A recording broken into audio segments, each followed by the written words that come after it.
And where else would you rather be? Pat, of course, at Super Street, brought to us by Power Plus Fuels.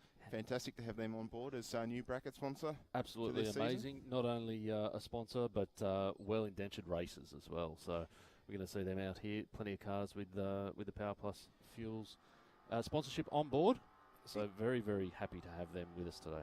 Exactly right, Pat, and fantastic to see their continued investment into the sport in which we all enjoy, and looking forward to seeing what is going to unfold. Of course, we had our annual awards night last night at the Atura Hotel, awarded all of our winners and runners-up from last season, and we can see their lovely pictures being put up at the behind the staging. Absolutely, it looks unreal. In the staging lanes on there. The back of the tower, yeah. Bit of a show of respect to those the winners of each of our categories, and it's an 8-round championship, so the history books have been filled with those names, but the slate's been wiped clean. Absolutely.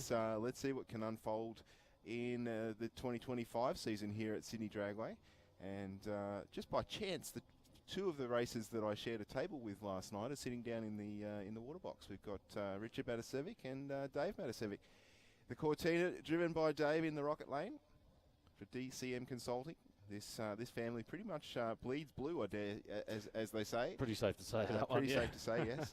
I was talking to Richard about his utility last night, running the Cleveland 434 cubed power planning board. He's put a new exhaust on this car, Pat, and claims that he's found an extra 25 rear-wheel horsepower. Yeah, okay.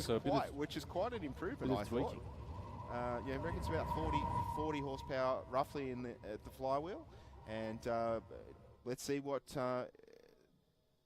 ET's the improvement will give him, because 25 horsepower is a fair bit of gain. Certainly, I mean at the very least we should see a mile per hour improvement. Yes, from Richard on this pass, hopefully with that new horsepower. But I tell you what, the Cortina has not hung about to find out what that new horsepower is going to do. Great time from both guys, an 087 and an 056 for David in the Cortina in the Aeroflow lane. In the Rocket lane. Yeah, good pass from both those cars at DCM Consulting Cortina. Very well sorted package. Of course, 347 cubes of Windsor on board in that one. Probably a little bit lighter than the utility, I dare say. Yes. Yeah. Moving in to our next pair, we've got a pair of Falcons down on the start line.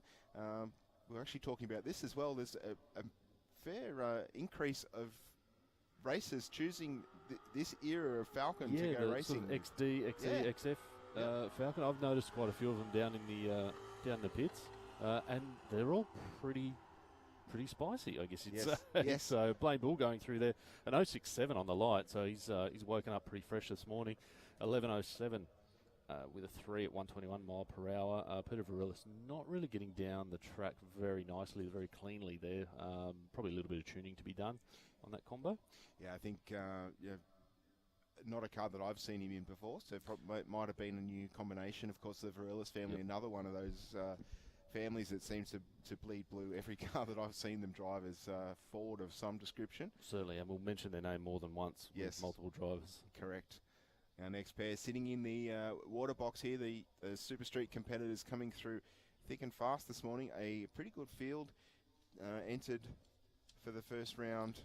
Absolutely. Super Street's always really well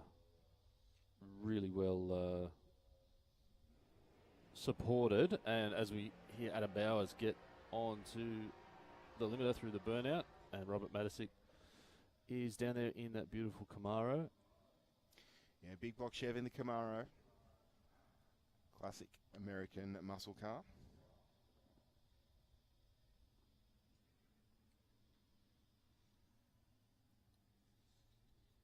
So obviously we're just into qualifying rounds here this morning. Definitely some nice lights being cut out there early today. 016 for Matisic in the Aeroflow lane. Bowers is going to get to the stripe first. The 10.07 with an 8 at 132 to a 10.718 at 125. The Camaro looked like it sort of fell off a little bit as it was going down the track, but nonetheless it's only early in the day. All right, Bruce Ritchie in the Bel Air Greyhound, as he's known, is down there. He's come up from the ACT. is a regular competitor here in that giant Chevy. It's got the 572 cubic inch big block on board. And then Alan Stevenson, Power Plus New South Wales. Yeah, two very different styles of race cars sitting down there. We've got a Suburb in the left-hand the left-hand lane, and a residential block driving down in the Rocket Lane in comparison. The Suburb gets there first though, Pat, at 10.88 with a 1 at 125. That big block Chev working a treat, 11.50, 119 for the HB in the Rocket Lane. Absolutely, pretty healthy for the Chevy there. Stevenson 013 on the light, which is good to see. But yeah, didn't continue on down the track. So. Well, our Super Street competitors are very, very good on the reaction times as usual. I think there was one round last year, Pat. Not 100% sure if you were here. We had one racer come up and say, "Yeah, but I've done a triple low light. I should be number one qualifier." He was like fourth. Yeah, there was 4 people that had done it in front of him by the end of qualifying. You know, and a triple low light's certainly not an easy thing to do. Craig Warren and Corey Stutchery leaving the start line a thousandth apart, but both on the red side. The Stutcherys will be pretty busy today. I believe there is 3 or 4 of them down in the pits, all part of the dialed-in racing group. Yeah, absolutely. 6 or 7 cars in that. They've got their shirt kit yes, going on. There's a team kit down there, which is good to see. Jim Raptis in the aeroflow lane, running for Go Logistics in the Tirana, taking on Rodney Belgowan in the Rocket Lane.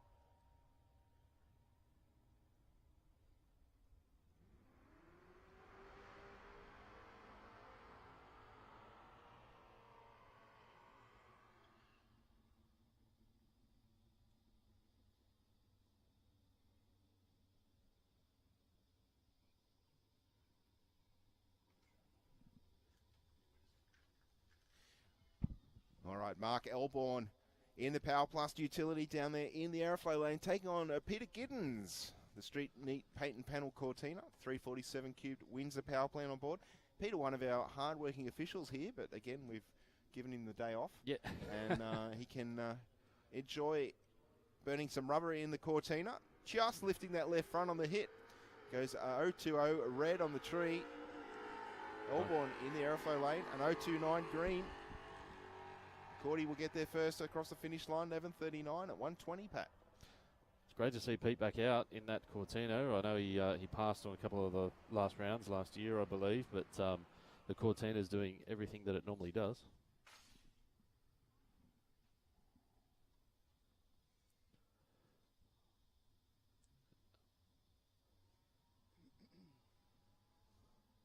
All right, we're going to move on to Philip Armstrong. Keystone acoustic paneling on board with the Commodore down there, 355 Holden power. It's got backing by Race Engine Development. And we have racer 8195, which I don't have the data on screen at the moment. I'll see if I can find it in our entry list. I've got a feeling that may be Aidan Stutchbury down there.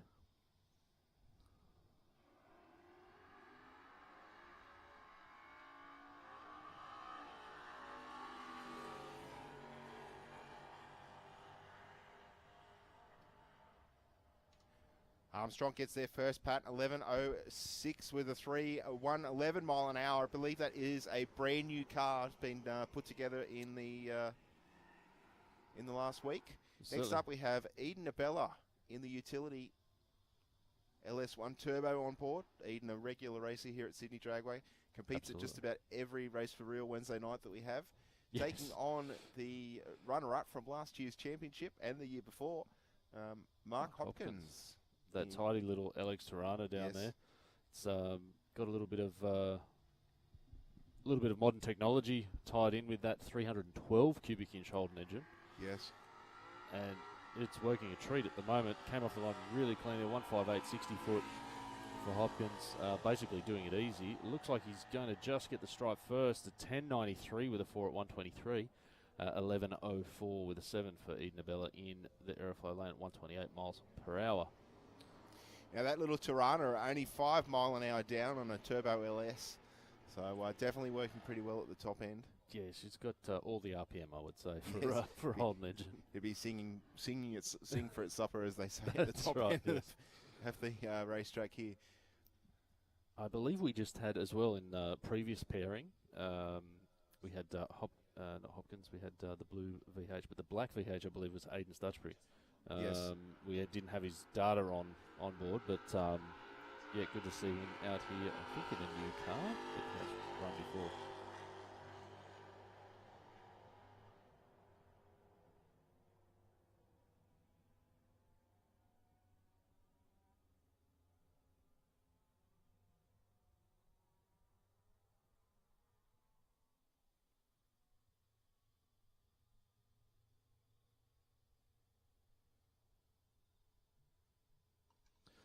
All right, guys, we are back with you. Now, apologise if you've had a couple of little interruptions or a little bit of feedback coming through on the stream or here live at the track. We are working out some kinks in new system to get all of the racing action from New South Wales Track Championships out to everyone in the world. So please bear with us, but we should be back on track in just a moment.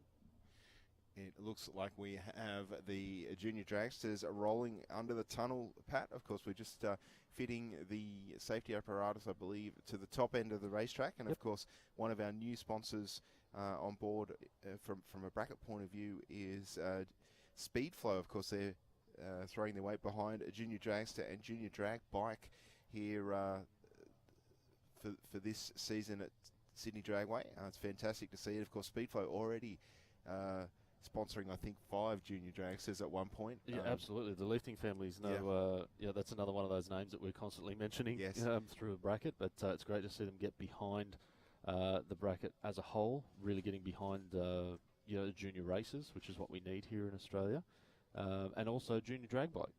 Yeah, 100%. It's great to see that family-run business is supporting local.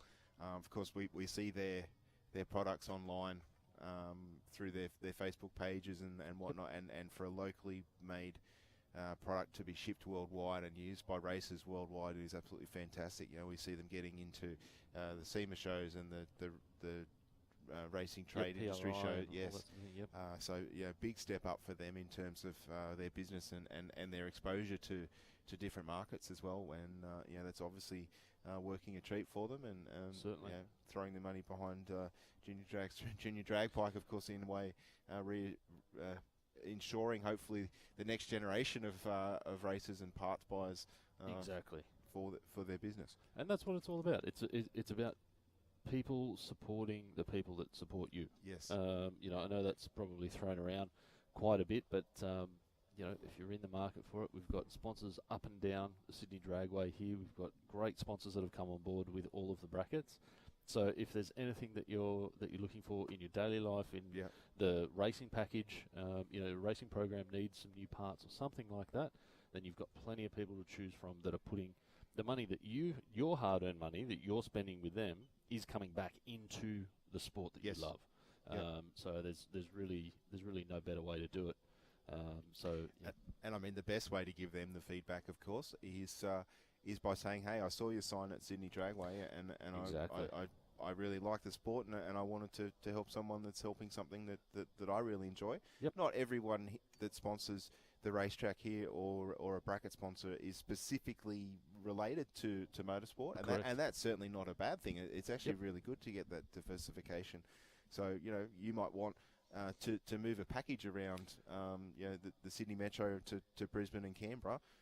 Go Logistics. No better business in Sydney, that's for sure, than shipping packages from one side to the other. Go Logistics are unreal, and of course, are sponsoring Super Sedan. Exactly right. Another one, you might want to borrow some money for that race car.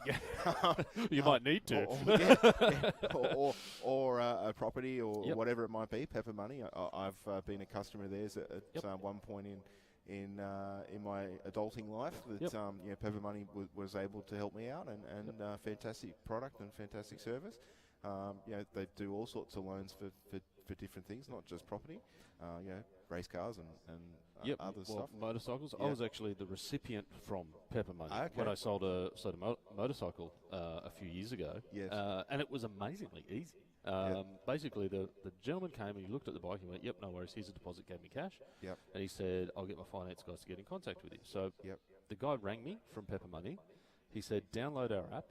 So I downloaded the app. He goes, "You follow the instructions, take some photos of the bike, identifiers and things like that. Yes. Send it all off to him." That was all done on the app. They went, "Yep, no worries." And then And they paid you direct. and they paid Oh, me wow. direct. Yep. Oh, okay. So That's something a little bit different. yeah, so Different not way. just for selling necessarily, but buying at the same time. Yeah, nice. Yeah. Nice. Excellent. Well, it's always good to get that direct feedback, of course, and Enviro Waste is another one as well. We see their containers or the tank, big IBCs their down the tanks back. down the back. Of course, we want the racers to dispose of their waste fluids in a responsible manner and provide that. Not so much in the wheelie bins with a plastic liner in it. We're not a big fan of that, to be honest. That's not Please what don't they're do that. not what they're for. Don't empty your catch cans into the wheelie bin. That'd be really good. Enviro Waste Services have been amazing by providing plenty of those IBCs. Yep. So if you need to do an oil change, whether it's transmission, engine oil, just emptying catch cans, even disposing of fuel that you think may have gone bad, if the vehicle's been stored for a long time, that's what they're down there for. So please use that. Of course, other sponsors that are here, we've got VP Racing. I think almost everyone that's racing in drag racing has used some form of VP product that's out there. Tight group of companies are on the wall down here. Conoco, Atlantic Oils, Platinum Racing Products, Nido Performance Engineering, Rocket Industries, and Aeroflow Performance, of course, and so many more that are all around the track getting back into it. But as you can hear, the little crackle of those methanol burning, can't say lawnmower engines anymore. No, they're far from that. They're a long way from it. But the Speed Flow Performance Junior Dragster bracket is about to get started down the Cordell de Maria down there.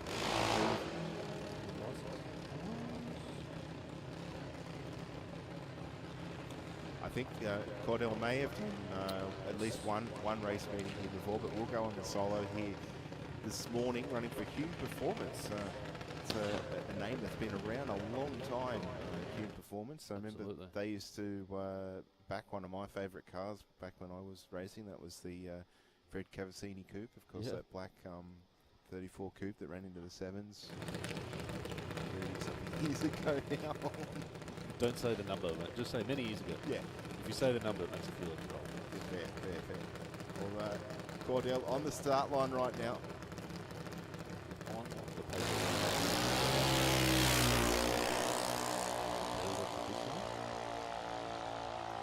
Of course, Junior Dragster running to the 8th mile mark here at Sydney Dragway, half track, so runs through with an 8.17 with an 8.78 mile an hour. Not a bad way to kick off your licensing procedure. Absolutely, I believe that was licensing going from a B to a B. Ah, okay, so more familiarisation for the new power plant potentially, or step up in horsepower. Certainly. Benjamin Attard coming up in the rocket lane here from Greystanes in New South Wales. You've of course got ITF Hire, Pro Tool Towing on board. Low Fabrications chipping in a little bit of assistance there for the program. That actually looks like a new car down there for Benjamin Attard. Looking very sharp in the black with the livery down there. Great livery, yeah. I love all the juniors coming through with all these great liveries. It's unreal. I mean, obviously it's got to fit into the budget, which is completely understandable. But if you can get it on there, it's killer. Attard, yep. This is B into A. Okay, so same as Cordell. It is a new car because he hasn't driven this before. I have a feeling I know whose car it may be, but we'll have to find that out off air. Of course, if it is the car that I'm thinking, it has a fair bit of history in Junior Dragster and a fair amount of success. So Benjamin's definitely shown his skill as a driver. I think he licensed into his first car with the triple low line. So no problem. Just make everyone else look bad. Then. that's it, 100%. And of course, these races don't use any electronics as driver's aids. They're all done with the driver's brain and reaction. Yep. And an 8:43 with a 9 there, 76 mile an hour through the top end. Easy as you like. Nice and cruisy. I believe we're going to have one more licensing here, which could be Liam O'Neill. I can't quite see the number on that dragster.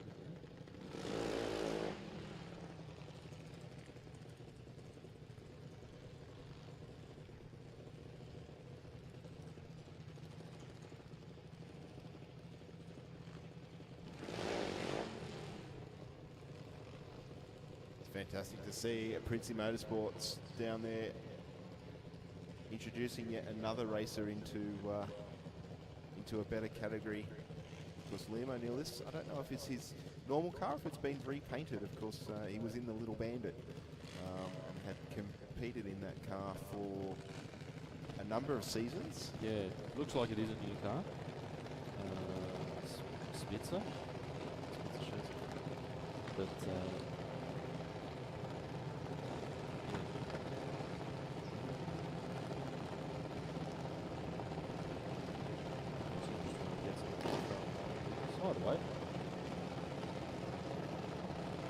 Liam also supported by Rusty Media Solutions.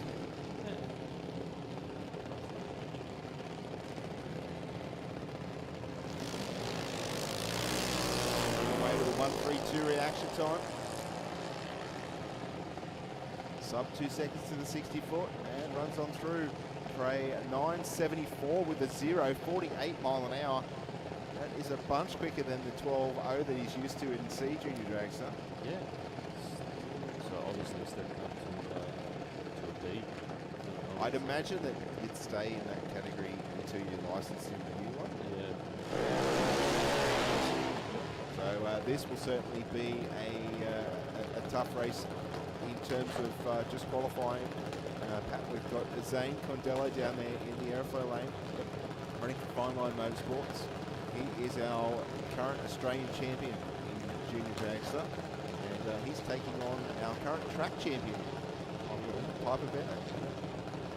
Piper did really well last night in the acceptance speech, of course taking home the number 1 plate for the track championship here at Sydney Dragway, running for 8 Crew Designs, Tequila Sunrise and Stratus Form. One of the prettiest, actually there's a pair of the prettiest juniors on the start line right now. The detail in Condello's car is unbelievable, but the paintwork on Bennett's machine, second to none. There's ghosting in all the graphics, and it's all painted. It's not vinyl. Very large amount of effort and time gone into presenting that car. Absolutely, and Piper's got the ability and the performance to back up the looks as well. Very much so. Great to see, but yeah, a bit of a showdown already. It's almost a burn down going on in the first round of qualifying between these two. Everyone's just taking their time. Get the first half underway. Condello, which is pretty well up point for him. He's going to run on through the 8 for an 8.123 at 81 miles an hour, and Pop Bennett an 8.21 with 6 at 79.79 miles per hour. So clean passes, which is what we're looking for on the first lick down the track. It looks like Piper's dad has some race gear on, so he might be getting in. Might be getting in the car. I didn't notice that. I can see some SFI pants and boots down there. See if Dad can back up the daughter's efforts. or maybe he just really likes walking around. That's like when I get here, when I ride my bike, I keep my jacket on it for a while. It makes me look cool though. Well, I mean, I must admit, your helmet does look pretty unreal up here, mate. The helmet looks cool. It's just all smoke and mirrors. Doesn't all the matter, gear, no idea. The person driving past you on the road doesn't know that, do they? That's the plan, mate. All right. Another tough pair of races coming up. We've got Chloe Ryko down there, mum and dad behind Virgin Dragster. Double A junior dragster, so the new category that was introduced late Yes. last year. They can run a little bit faster in the double A's, which is great because technology is moving forward. The engines are now able to supply the horsepower Yes. to get these things down. It's a 450cc single cylinder running on methanol. So why pull it back so far?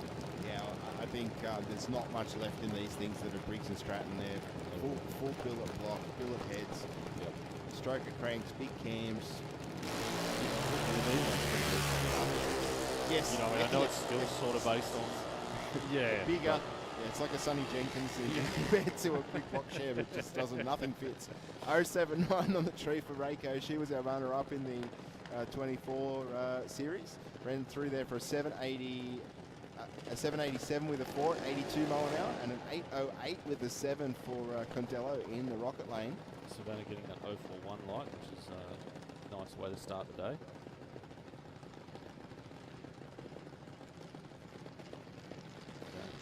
Jacob Longo down there in the Aeroflow lane, running for Trackside Automotive, new sponsor on board for Jacob. He's been running a few seasons here at Sydney Dragway. In the rocket lane, we have Alex Rafalo for Sydney Waterscapes down there. Is that a bit of a new combination for Alex? I think it's familiar that it was No, a blue car I last think year. no, it's a similar looking car. It Yeah. just looks like he's having some issues there. Every time he touches the throttle, it wants to stall, and unfortunately, Alex being pushed away from the water box down there. Hopefully, the team can sort that, because that car normally very, very reliable and very consistent. We don't normally see many pushbacks or incomplete passes from Junior Dragster. As highly strung as these cars are, they are pretty reliable. It's a tried and tested Yes. combination, really, isn't Yes. it? There's not too much experimental sort of action going on. How good rocket lane? How Has good mini does shoots it on look? How good does it look? It looks racy just sitting there. And Longo, he runs through for his qualifying effort, a 2:57 reaction time, a 9:47 with a 9:61 mile an hour through the top end. And we have George Takalis for Brick and Go Bricklaying, Hugh Performance, Danny's Restoration and Polishing. He's in the Aeroflow lane, taking on Jaden Bunazev. Bunazev for North Rocks Auto Centre. This car looks unreal. It does. The red with the silver and black, it just it really looks sharp. And I love the little mini chutes on the Yes. back as well. It's got Yes. the twin chutes like a Top Fuel car, I want to see him drop them at the end of the run. You've been able to tick that box on Junior Dragsters for a while if you order them, but I have seen, I hope this doesn't happen to any of our junior competitors out there, but I have seen a number of times where the chutes popped out, and of course, in eliminations, they might only be small, but it's enough to slow the car. Oh yeah. It makes a big difference. And you set them out the back. Right. Both edging into stage here in Junior Dragsters, brought to you by Speedflow. Australian-made performance hose fittings. Also, Dragway coming up soon. To Carlos, not getting away as cleanly as we would normally see it. Bunasev running 193 on the reaction time. 12:81 with a 7 at 49 miles per hour. 12:62 at 51 for Carlos.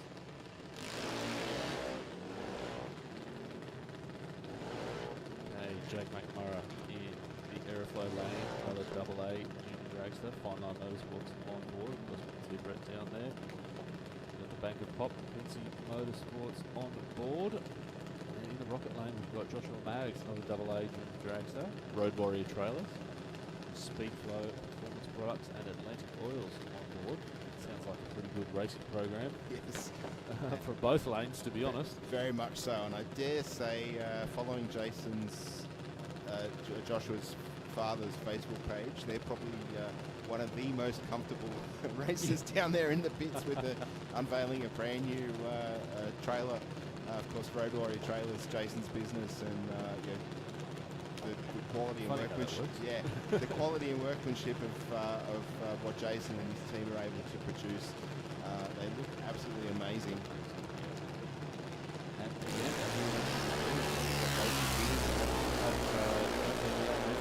so if you are looking for a racer, or you're looking at getting into racing, and you want to do it the right way, why don't you get in touch with the guys at Road Warrior Trailers? Exactly right, Pat. A 005 on the tree for McNamara. I think that's going to put him at the top of the qualifying list for the time being. Put it this way, at worst he can be fifth. Exactly. Well, now you've said that, we're going to get about 8 004s. I know. No, I think there's a good chance that he's going to be at the pointy end there. Georgia lifting in the Aeroflow lane. Of course, Speedflow products on board. And we've got Tegan Smith, another very, very fierce competitor down here in the junior dragsters. I believe she has jumped up into the AA category. Got a 775 on the back of the car there. So AA junior dragsters, Bushy, correct me if I'm wrong, down to 750, I believe, in the AA. I want to say 60. 60. 760, yeah. yeah. Okay. Although we did look in the US, didn't we? We did, but it was further again. It was almost like down to 690s, I think it was, yeah. and limited to like 90 miles an hour. Yeah, no, a hoot at the in the 8 mile. Like, I don't know. Even as an adult, I don't think if I could even fit into one of those, want to be in something that small doing 100. Yes, you would. You would want to be in something that. You say that now, sitting up here. I reckon it would be an absolute blast, mate. I remembered the fun that I had doing like 55 mile an hour back all those years ago. To be able to do nearly double that speed with your backside yay high off the ground would certainly be a buzz, I reckon. Tegan Smith, an 030 light there for the APM and Power Cruise car, runs on through for a 773 with a 084 mile an hour through the top end, and 854 with a 2 at 76 mile an hour for lifting in the Speedflow Products car. It's actually really impressive, that 773 from Tegan there. The short track time wasn't, like it wasn't wild. It was in the 1.6s, which is nothing to sneeze at, but it's still, it's not the 150 that we have seen out of some of these tracks. But then to still continue to head on to the 773 at 84 miles an hour. Well, I think what a lot of these races do, because the bigger engines are still capable of running quicker than what our sanctioning body says you can't run quicker than this time, right? So they put extra weight in the car, or they change the gearing. So of course the gearing is going to make it lazier off the start line, but it's going to come home big time at the other end of the racetrack. Which in Dial Your Own makes it hard for the slower competitor. If you're chasing someone, having that speed differentiation makes it so much more difficult to determine whether the racer, of course, is going to come on around you. Edith Maggs in the rocket lane takes the reaction time there with an 064, runs on through for a 13.0 at 45 mile an hour. And Taylor Smith in the Aeroflow lane gets away with a 235 light. And unfortunately, the time disappearing off the screen. But 7.9.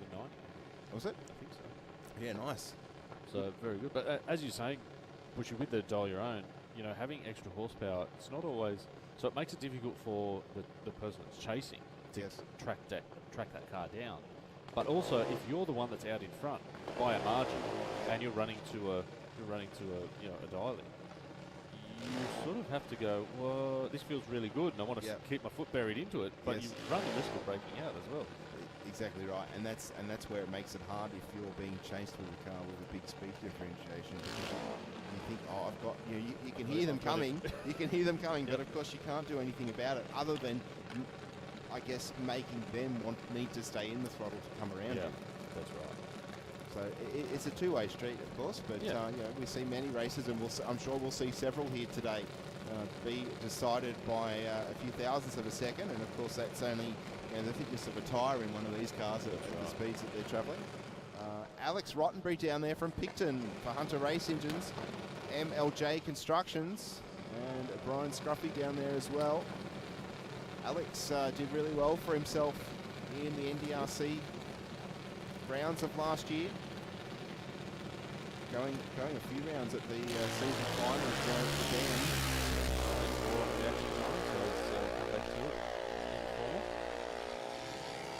Across through the 8th mile, 7.78 with a 7 at 83.8 miles per hour. Yet again, pushing into that 7-second zone with the AA category. You know, a little bit of the magic was taken away when I found out that Scruffy was Brian Scruffy down there.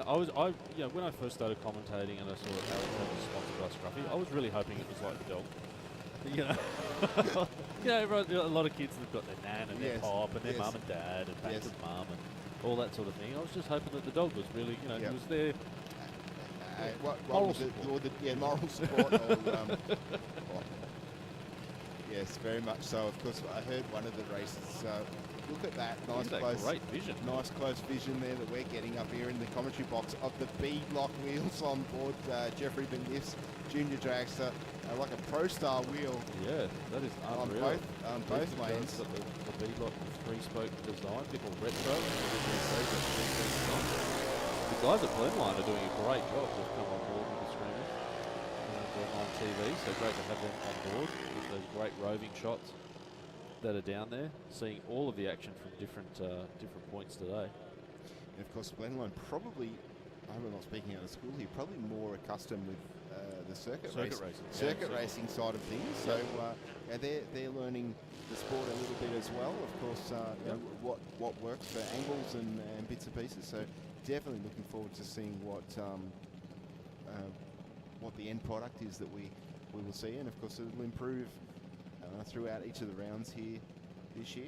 I've got a feeling the guys on the cameras might really enjoy drag racing because they only have to move one way now. That's it. They don't have to go back and forth. And spin right around. A great look. We can see Savannah Lucci down there. You can see Dom, her dad, getting it into stage. We've got Aubrey Maggs, another Road Warrior Trailers competitor down there on board with Speedway Performance Products and Atlantic Oils with their racing program. Lucci Civil, of course, and the Naughty Boys backing up Savannah Lucci in the Aeroflow lane. I thought for a second there Lucci's car had a bit of an issue with the throttle not coming back to zero. The idle RPM came right up. Mag waiting patiently in stage there. Making the trek up from Wallen in Victoria.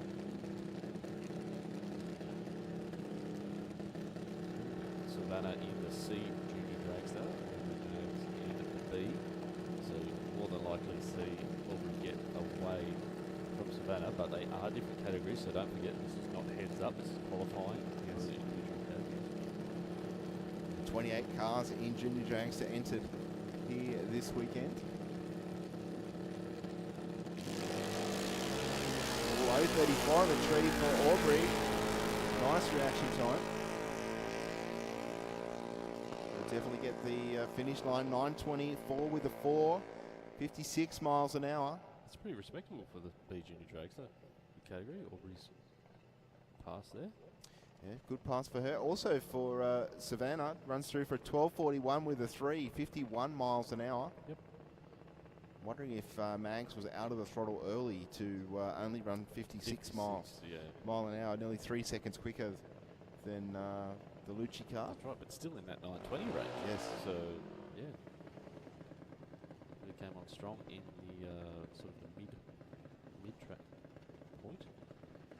Okay, next pairing, Robbie Rostevsky, B Junior Dragster from Queanbeyan, CA Motorsports on board his Pinnacle Dragster. And then we've got Emma Leifting from Oxley Island up north in New South Wales, Speedflow Products, of course, on board. Got the Raptor 210 power. C Junior Dragster for Emma Leifting.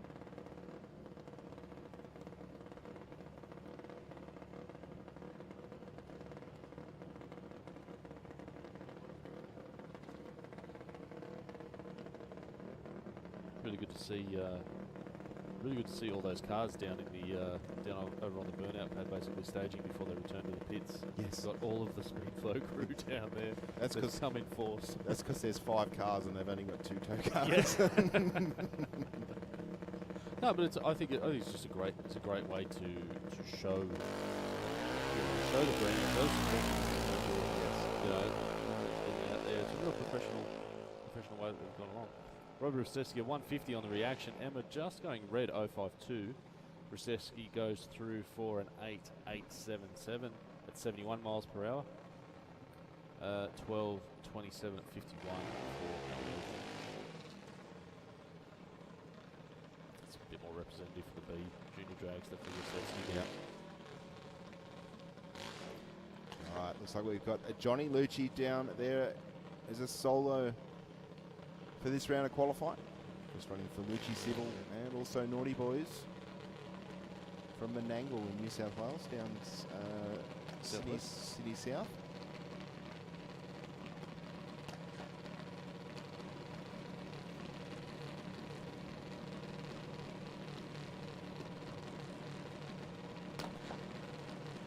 It's a little bit cranky, but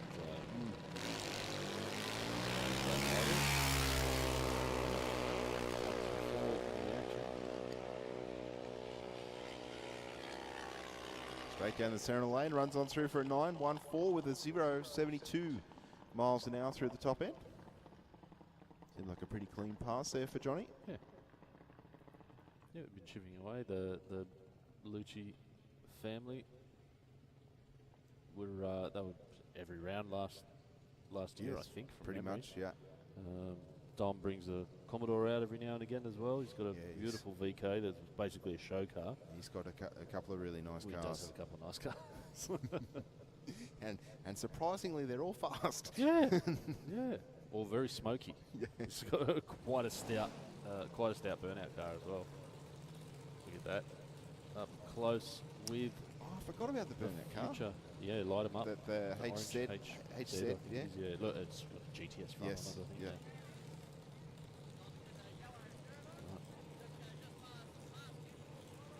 Future stars of drag racing down here in the limelight, thanks to Glen Line. Good to see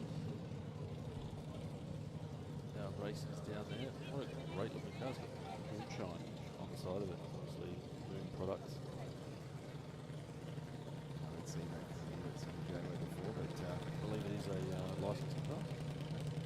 we've got Alexis Adar down there on the start line, stepping into Ben's car, so hence that's why Ben was in a new one. Yep.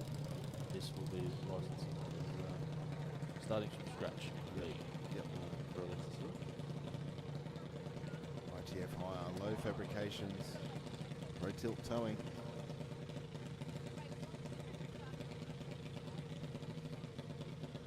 Got info here. Cody Ryko was on you. Says that she hadn't raced that car. Oh, okay. Well, I mean, you know, it sort of looks the same. You take the panels off and put it on. Yeah. Still says true. speed float outside. True. Sorry. Not. Very well. Of course, Alexis doing what she needs to do. I think a 60-foot launch there, knowing full well that this car has been well sorted. It's not like it's a new build. It's just a new car to Alexis. So we still need to obviously go through the licensing procedure.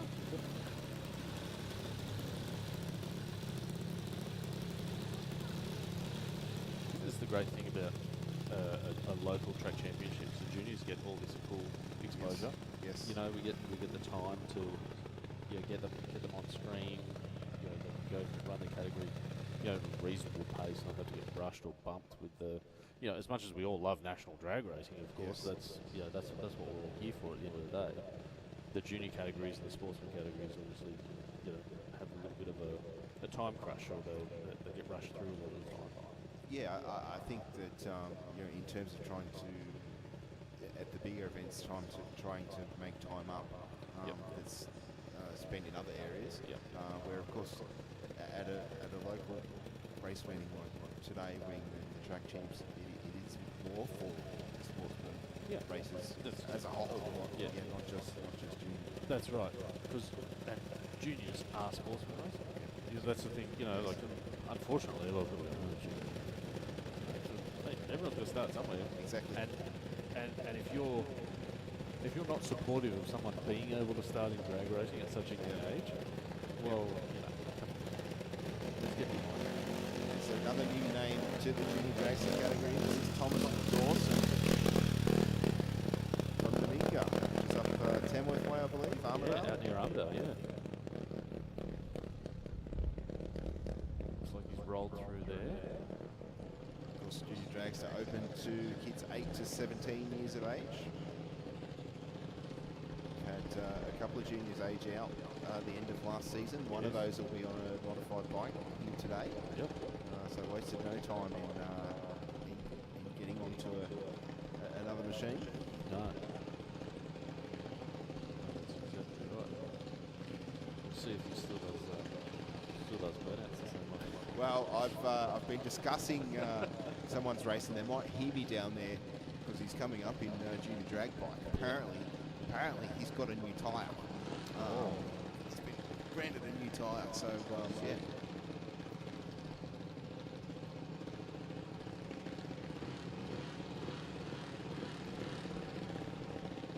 We've got Liam O'Neill back again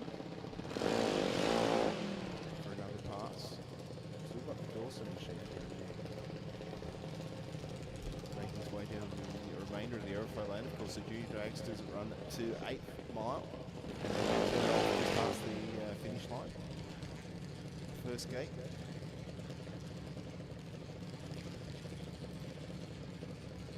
Of course, most of these cars running on a methanol fuel,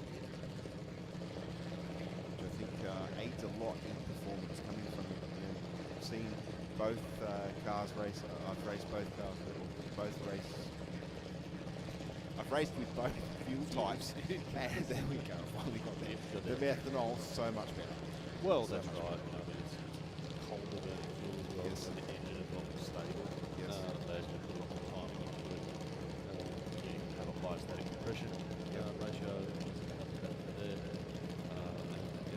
Bigger bang, more power, more fun. And run cooler. Yep. I mean, okay, creates a little bit more maintenance in there to flush the fuel system and replacing oil a little bit more often. But of course, these things only hold half a litre, half a litre-ish of oil. It's not a massive amount of oil to swap out. Like 1 5 or 6 litre jug, right? That's all. Better than a race. Certainly, as opposed to what potentially you would buy one race meeting two.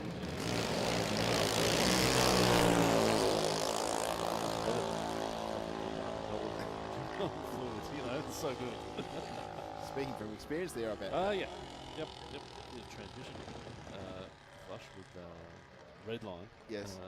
ATF. Great product. Amazing. But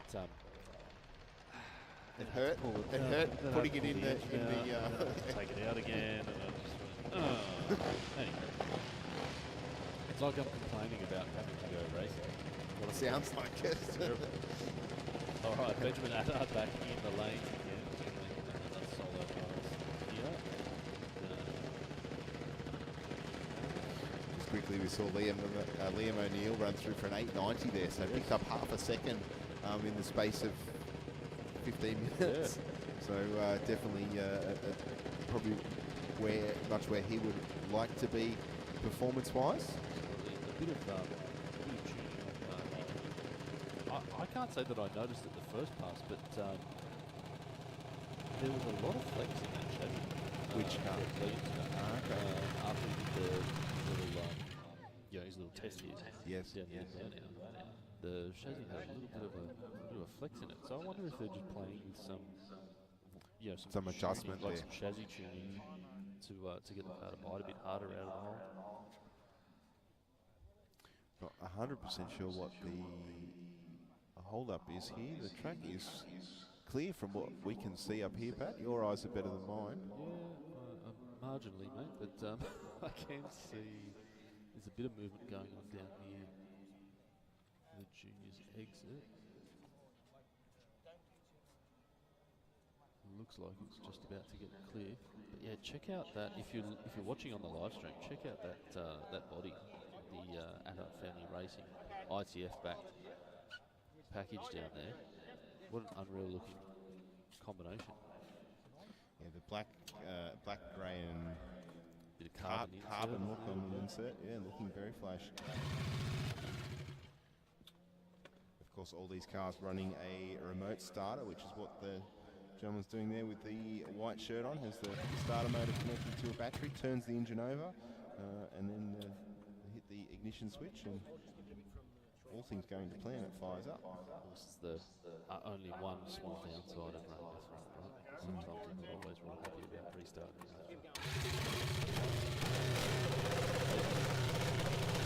Shot there of the centrifugal clutch. Of course, they don't actually have a clutch pedal. There's a belt in behind those two sheaves, and what happens is the one, as the car goes down the racetrack, one at the front will come up on the sheave and the back will push down into the centre, and effectively what that does is it changes the gearing as the car runs down the racetrack.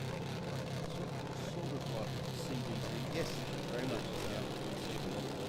Road cars, but a lot of support.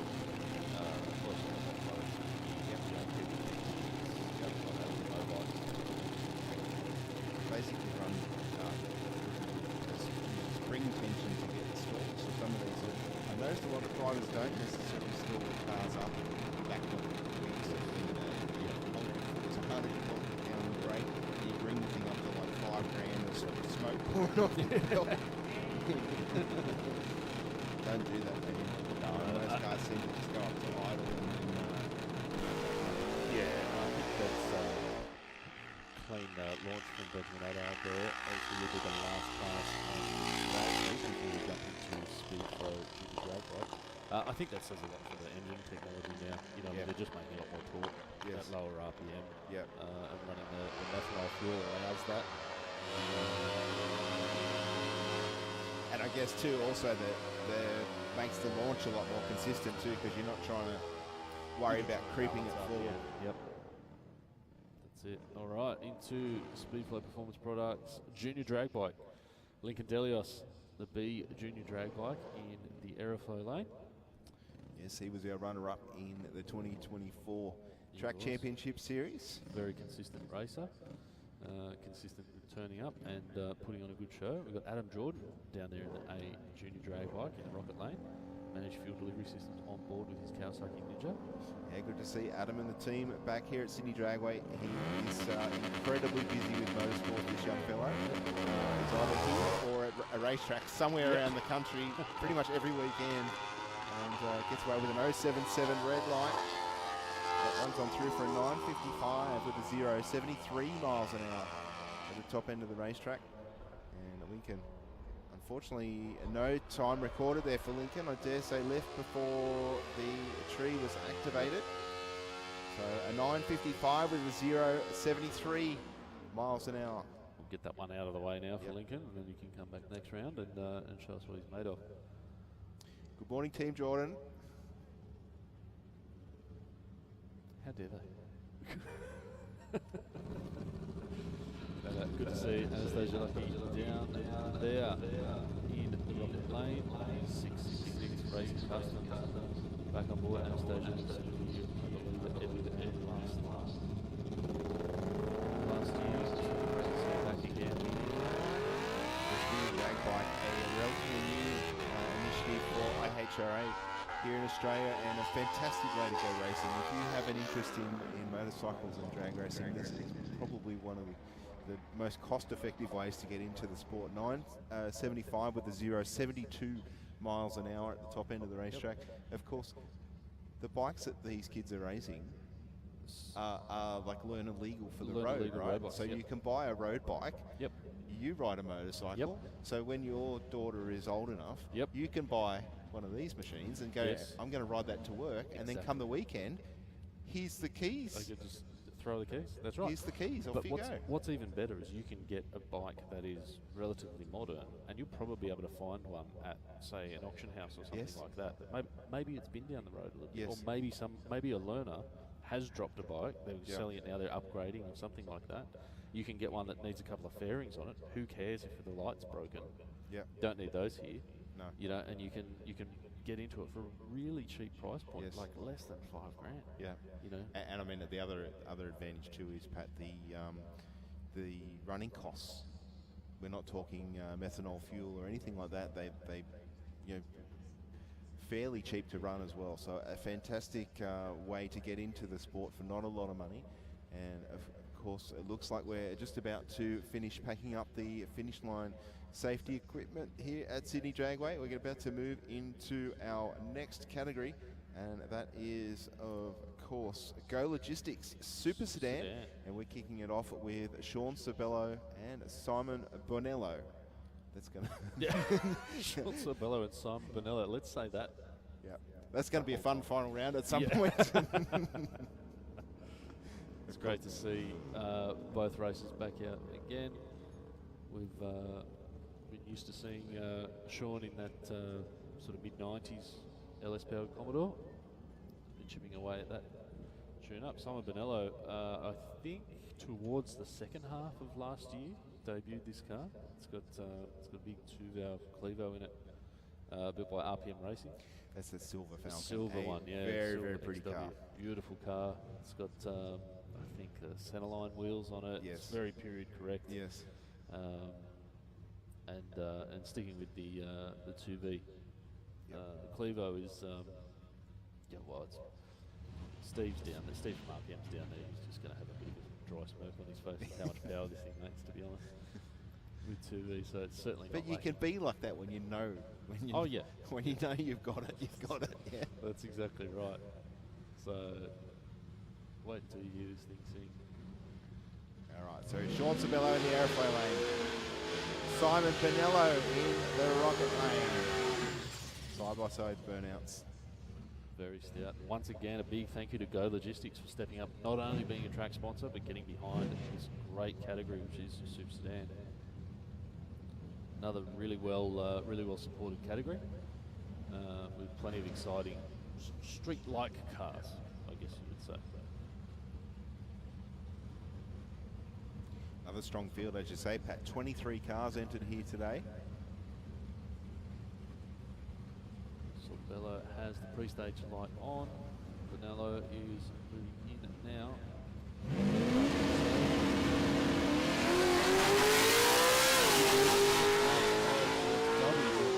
017 light. Very, very clean. Unfortunately for Bella, had a bit of an issue not long after the 60-foot mark there. The car has come to a halt rather quickly.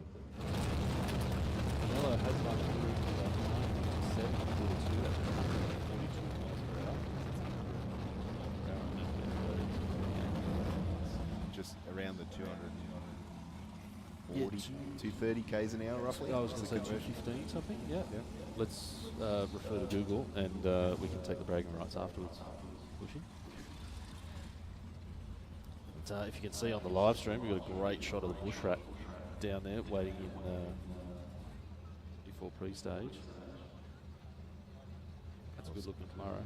It is a very cool Camaro. Small block Chevy on board for Andrew Little down there. All the way from Forbes. Had a good chat with Andrew, his wife and daughter last night. Yep. Yeah, I think Sean... Oh, no, it looks like it's moving again. That's good. Maybe had some sort of transmission or differential issue there. Track Okay. looks clean, which is very considerate of him.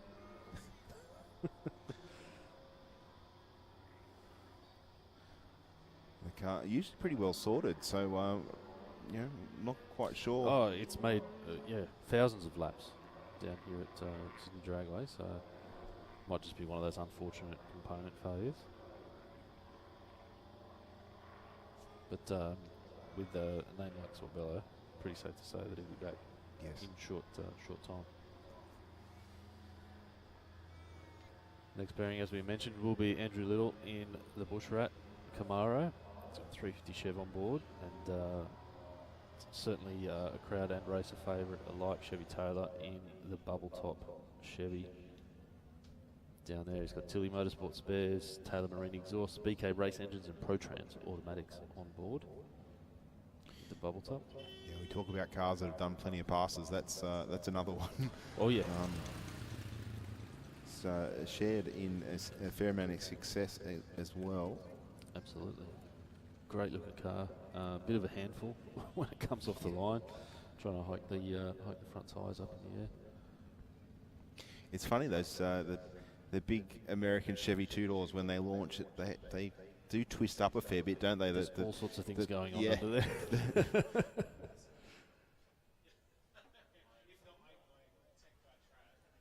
All right.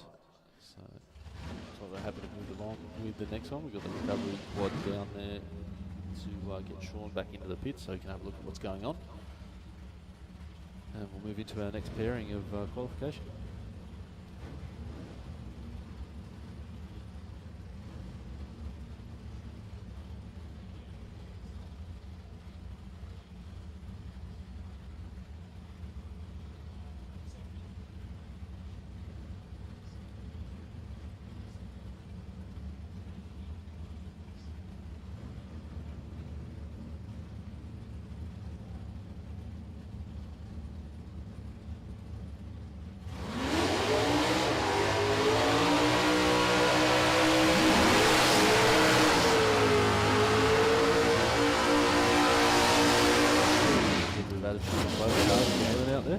Big burnout from Chevy Taylor down there in the rocket lane. Be breaking some new tyres down there, or just felt like it? Yeah, if not, just felt like it. Because he could. Yep. Why not? That's half the reason we're here. That's it. I reckon.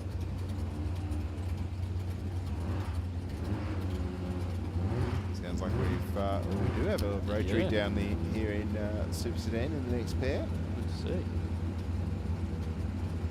Right, get Little and Chevy Taylor coming up to the staging lights. I was talking to Andrew last night about travel times, and he said it's about 5 hours from where he is in Forbes to Sydney Dragway or thereabouts. So it's quite a commitment for the team, and they were here every round last year. Not that we want to miss Andrew in any way, shape or form, but that's a great reason why we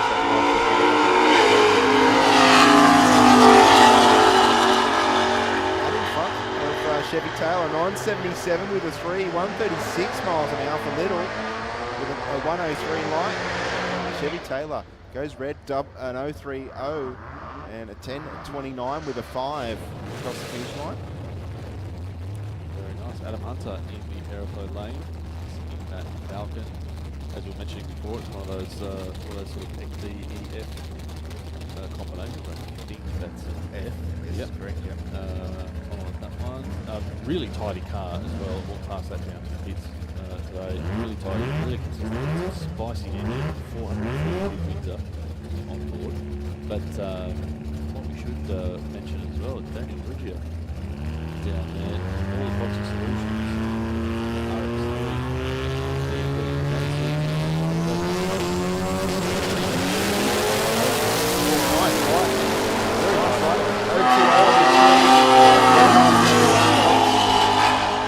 Side by side with that Falcon across the finish line, and the rotary will take it a 966 at 136 mile an hour to a 971 at 139 miles an hour out of the Falcon. 002 red for the aeroflow lane, so really chasing it on that one.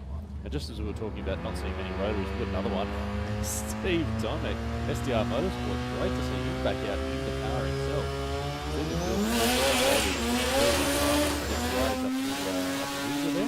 Yeah, I sometimes, if the wind's blowing the right way, I hear these guys dyno-tuning the cars. Just hear it off in the background. That's a rotary. Yep. It's unmistakable. Great to see Steve, and also great to see Victor Satlagianis back here. Wheel shows Steve Tomek the way. Steve's just taking his time getting the RH2 up onto the full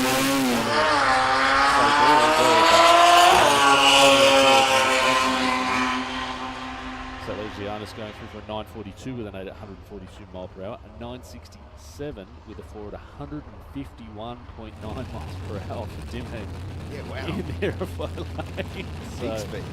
Yeah, if they can get that up on the two-step a little bit quicker, that's going to be an interesting car to watch all day. Ant Lynch, new with the Lynch Building Group, the VK Commodore with a 427 Chevy on board, and Michael I'm going to apologise to Michael. Michael Milaszewicz is the way that I'm going to pronounce it. I would have gone with something very similar. Yeah. Which is awesome. 3. How nice is it? Candy red. You can't go wrong with candy red. Pretty hard to do. Yeah, really. But when it's got a rubber under the back of it, and a big scoop on the front. And the roof's about as high as your chest is. Yeah. Or lower. It's certainly a good combination. It's a great combo. Rebars out the back. Let's see. It's funny, you know, there's so many different cars that are very popular.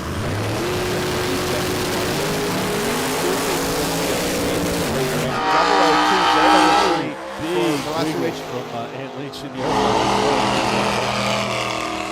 was looking at the screen, I've looked over at the aeroplane lane, and the lines leave the start line, get 100 feet out, and just go, I'm going over here. Got a bit of ZZ Top logo going on.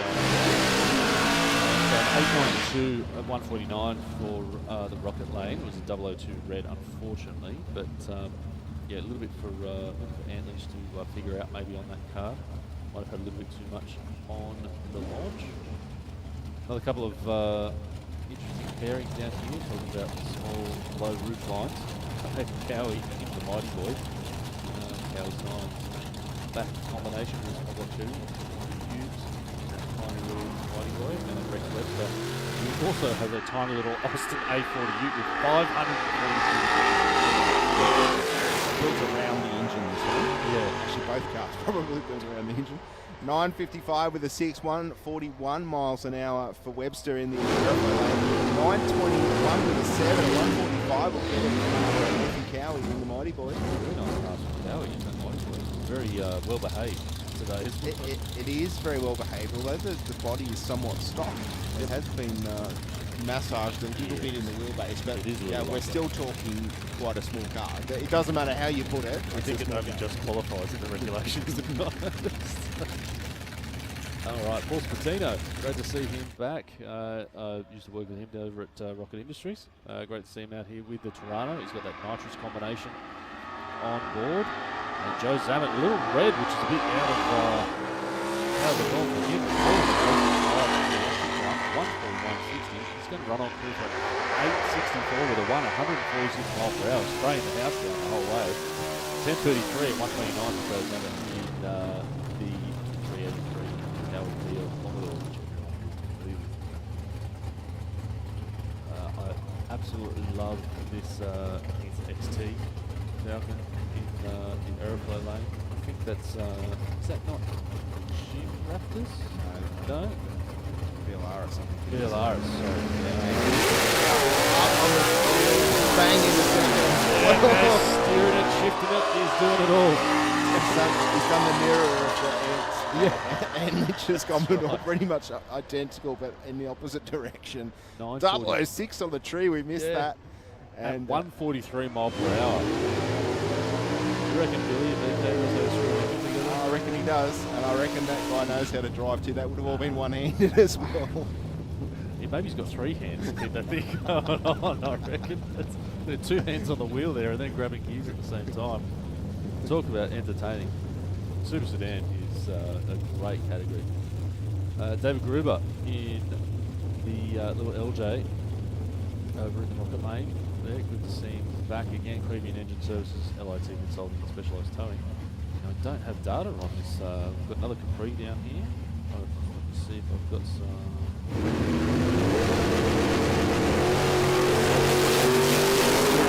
Very nice Capri pack was out at the Wednesday night and looked absolutely fantastic. Paul Papacosta is the gentleman's name, I believe. 440 litre. He's got Go Logistics on board there as well. And yes, I apologise, it was Peter Bergalaris with Go Logistics in the XT Falcon. Yeah, really what a combination. But yeah, really nice that the Capri for Papacosta. Of course, that information will be entered into our system, hopefully for round number 2 of qualifying. Next up, we have current Australian champion Sean Ma in the HB Tirana for Samary's Race Engines, taking on Lou Colombo over there in the Rocket Lane. These two know how to battle it out on the drag strip. They certainly do, and that Colombo's he's got the nitrous flowing. It is a mean beast. Doesn't look like he's got the nitrous on there. The Yeah, class I can't see the designation bottom is double SA, which tells us it's only naturally aspirated. And I can't see the sticker on the back window. Yeah, I can Is see. there? There is still. Oh yeah, it is too. It's just in a shadow at the minute, and my eyes aren't so good. Nice wheels up launch for Ma, leads with a 007 in action time, straight down the center, as you'd expect from the HB. And Colombo not too far behind with a 9.60, 141 mile an hour, but a 9.26 with a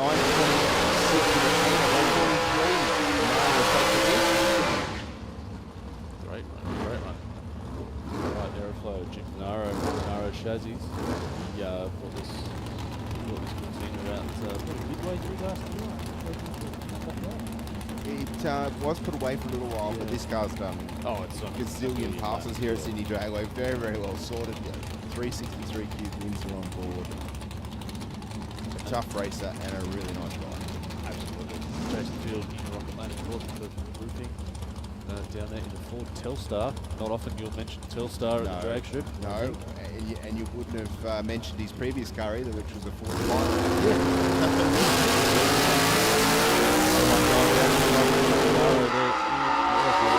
Close on the 60. Chasing, and he will get there first. 8.79 at 1:55. So great mile per hour out of that Telstar. Yeah. 9.37 with a 1 at 1:45. They did run nitrous on the Pilot. Couldn't see the designation. Looking for the double A at the end of his class designation there. I was just wondering if that was the reason behind the big mile an hour, perhaps. But Yeah, you would normally associate that. Emma Addard on the start line now in the Rocket Lane. St Mary's Engines is a very nice little LC Tirana.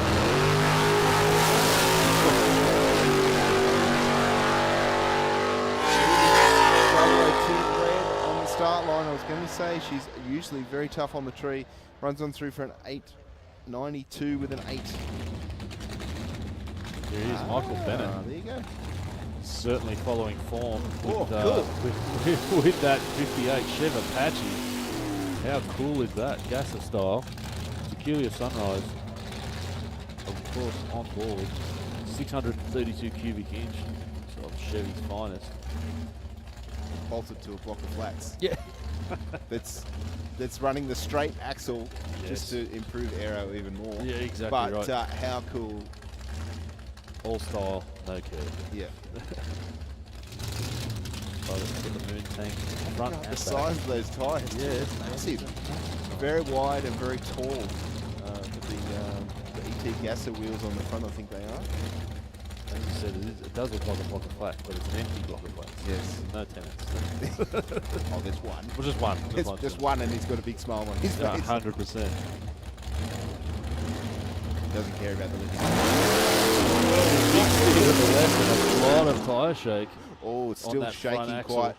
Ooh, I can see it under the car. Actually, Yeah, like the it's rear. still going. It's Oh. still carrying on now. So it needs to just ease the speed down. And let that axle come back under control. Yeah, which is going to be fine. Obviously, first pass in a new car. So Michael will go back and they'll have a look at the front end of that thing and make sure that everything's tight where it's supposed to be, and maybe make sure it looks like it's still under power. Yeah, still. I guess there must be a very unnerving experience. Oh my goodness. To do that. Yeah. I guess it comes down to the geometry of the geometry of the front end, with everything being, I suppose, so long, so extended. A small movement at one end creates a big movement at the other, and then That's right. the And as you said, harmonic it's a start. It's a fixed axle there as Yes. well, so there's no articulation between the left and the right. Yeah. So whatever happens on the left is going to happen on the right in some sort of way. I'm all for people doing what it is that they love, and you know, like Gavin's other duelist. Don't get me wrong, Pat. That will work. Yeah. It just So might just need have to some figure it out. adjustment. That's all. Maybe a bit more faster. They might need to push that axle forward a little bit more. They might need to adjust some toe settings. You've got to remember, back in the 60s and 70s, that was what everybody did, wasn't it? That's all there was.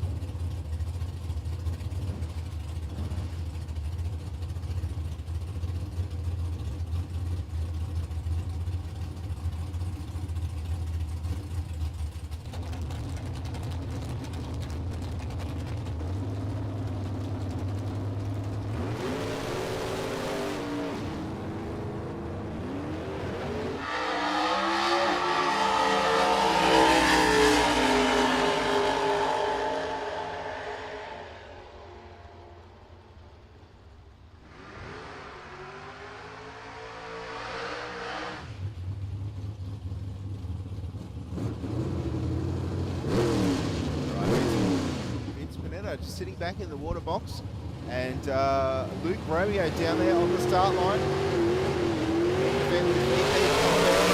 Touch Automotive, also Burston Auto Parts at Narella, and BP Race Fuels. Amanda running for A Civil in the LX Tirana. Want a group of racers that probably know each other back to front, as far as from a competitor's point of view, and their category back to front. Supergas is pretty much one of it. Yeah, very much so, Pat, and I think they all help. Come on.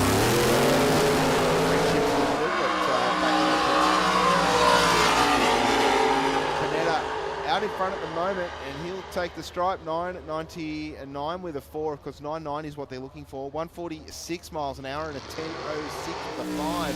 150 mile an hour for Romeo in the rock plate. Yeah, lucky to get that back.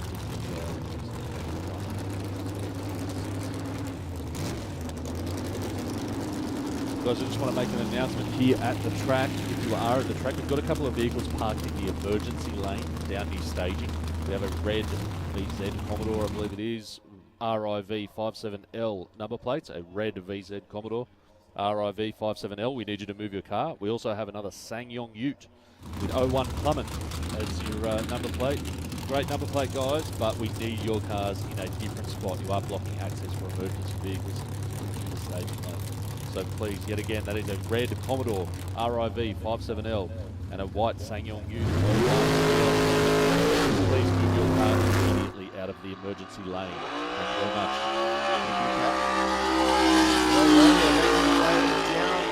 Down the rocket lane right now, leads with a 006 reaction time and runs on through for a 9.97 with a 3, 156 mile an hour. Very nice pass there for Roy in the 27 Ford Roadster. Just wanted to show everyone how it's done. Yeah, that's exactly what he did. Exactly what he did. All right, and it looks like is this going to be Mod Bike, brought to you by bikereview.com.au? Correct. I hope that was on like just a combination, like the business is called obviously Bike Review, but the way that it rolls off the tongue, bikereview.com.au. Yeah. It just works perfectly. Completely intentional. Absolutely. They've been a supporter of a modified bike since the track's inception here. 21 years, so that's a fantastic effort from bikereview.com. Michael Riches, very familiar down here, Team Digger Racing on the Hayabusa. He's got SRR board, also Jess Barnes. This is a replay of the championship. It right is. Yeah. Riches took the runner-up spot in the airflow lane, and your two-time winner in the rocket lane. 0.44 Riches, a 2.34 for Barnes on the start line. Riches with the performance advantage, Pat, and it will run through for an 8.98 with a 6 at 147 miles an hour. Great mile per hour for Jesse Barnes, just not quite getting one, but not coming out of the line like he normally does. And I remember, I think last year, it wasn't the last round, so I couldn't make it to the last round, but the one before lost out, I think he came runner up. He was filthy with himself, not getting out of the hole that whole round. So I hope he's really working on that because the dude is a super keen racer. He is, and a young fellow too. Yep. So with every pass, he gained more experience. Yep. And seems quite humble about his the way about he goes about his racing, which is good.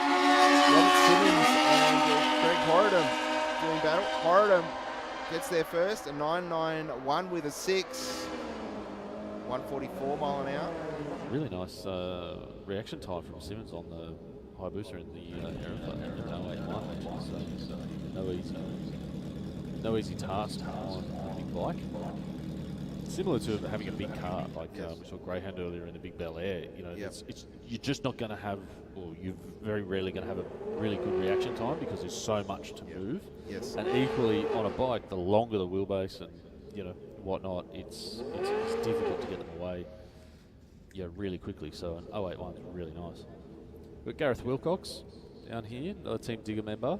He's on the ZX14R. He's got a YouTube channel, Gareth Wilcox 7964 YouTube channel. He's riding the Spook. Here's Kawasaki down there. And a shout out to Doctors Without Borders. We've also got Alicia Harrison down there in the Aeroflow lane. Looks like a little bit of figuring out to be done down there on the GSX. Alicia was here last week or the week before. Came out at the Aeroflow.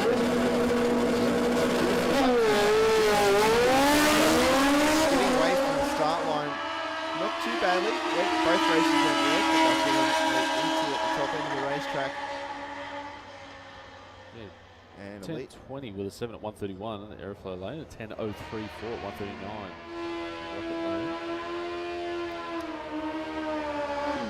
and a 10.03, 139 mile an hour in the Rocket Lane, as you say, Pat. One of the races in Mod Bike here today, in his acceptance speech last night, thanked his father for being a friend, best mate, obviously his father for all he does, for being an investor in his motorcycle. I thought that was such a number one investor, right? Such a good spin on saying the bank of dad. No, he's an investor. He's got shares. Yeah. He's got shares. The dividends is not so good though. Jeff Weigel in the Rocket Lane. He will get there first 10.08 with an 8 at 141. And Juliet Stewart away from me. Next pairing, we've got Lucas Nego, the Maltese Express, the GSXR 1000, up against Mark Davies, also on a Suzuki GSXR 1000. It seemed to be a pretty common weapon of choice in mod bike. Pretty hard to go wrong. Yeah. I'd really like to see someone just like really, put it all on the line and do yes. Just for the entertainment value. All right, Nego there with a slight red. He's going across for a 9.56 with a 5.144. Mark Davies, 0.28, really nice reaction time. 9.40 with a 5 at 143 mile per hour.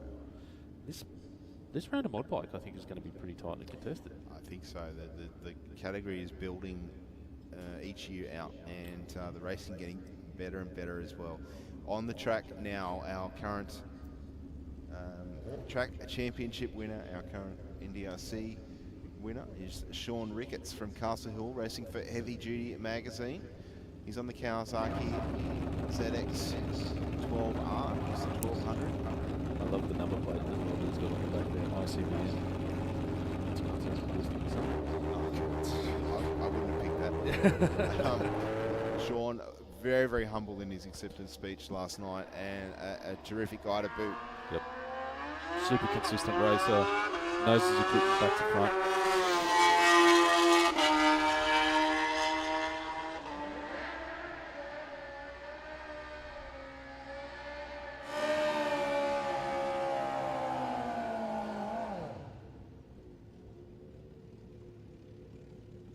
All right, here we go. He's pretty true to form. Josh Burtonshaw, he's jumped up from junior drag bike. He's here in mod bike. Pretty decent burnout. Not exactly what he was doing on the juniors. Well, I'm wondering if there's a practice somewhere. Might have had a little bit of practice somewhere. Mum and Dad might have also said, hey, find a tyre sponsor before you go do those burnouts again.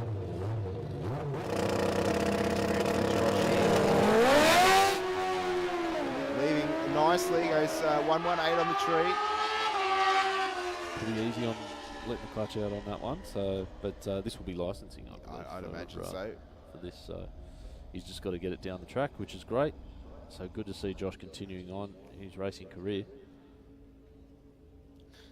Rolls on through from 1190 at only 75 mile an hour. Get that one under his belt. Of course, rides on the road now too, so getting experience there as well. That's right. Good thing is he doesn't have to really look left or right too much. No, no. Unless it's over his shoulder. At the finishing line.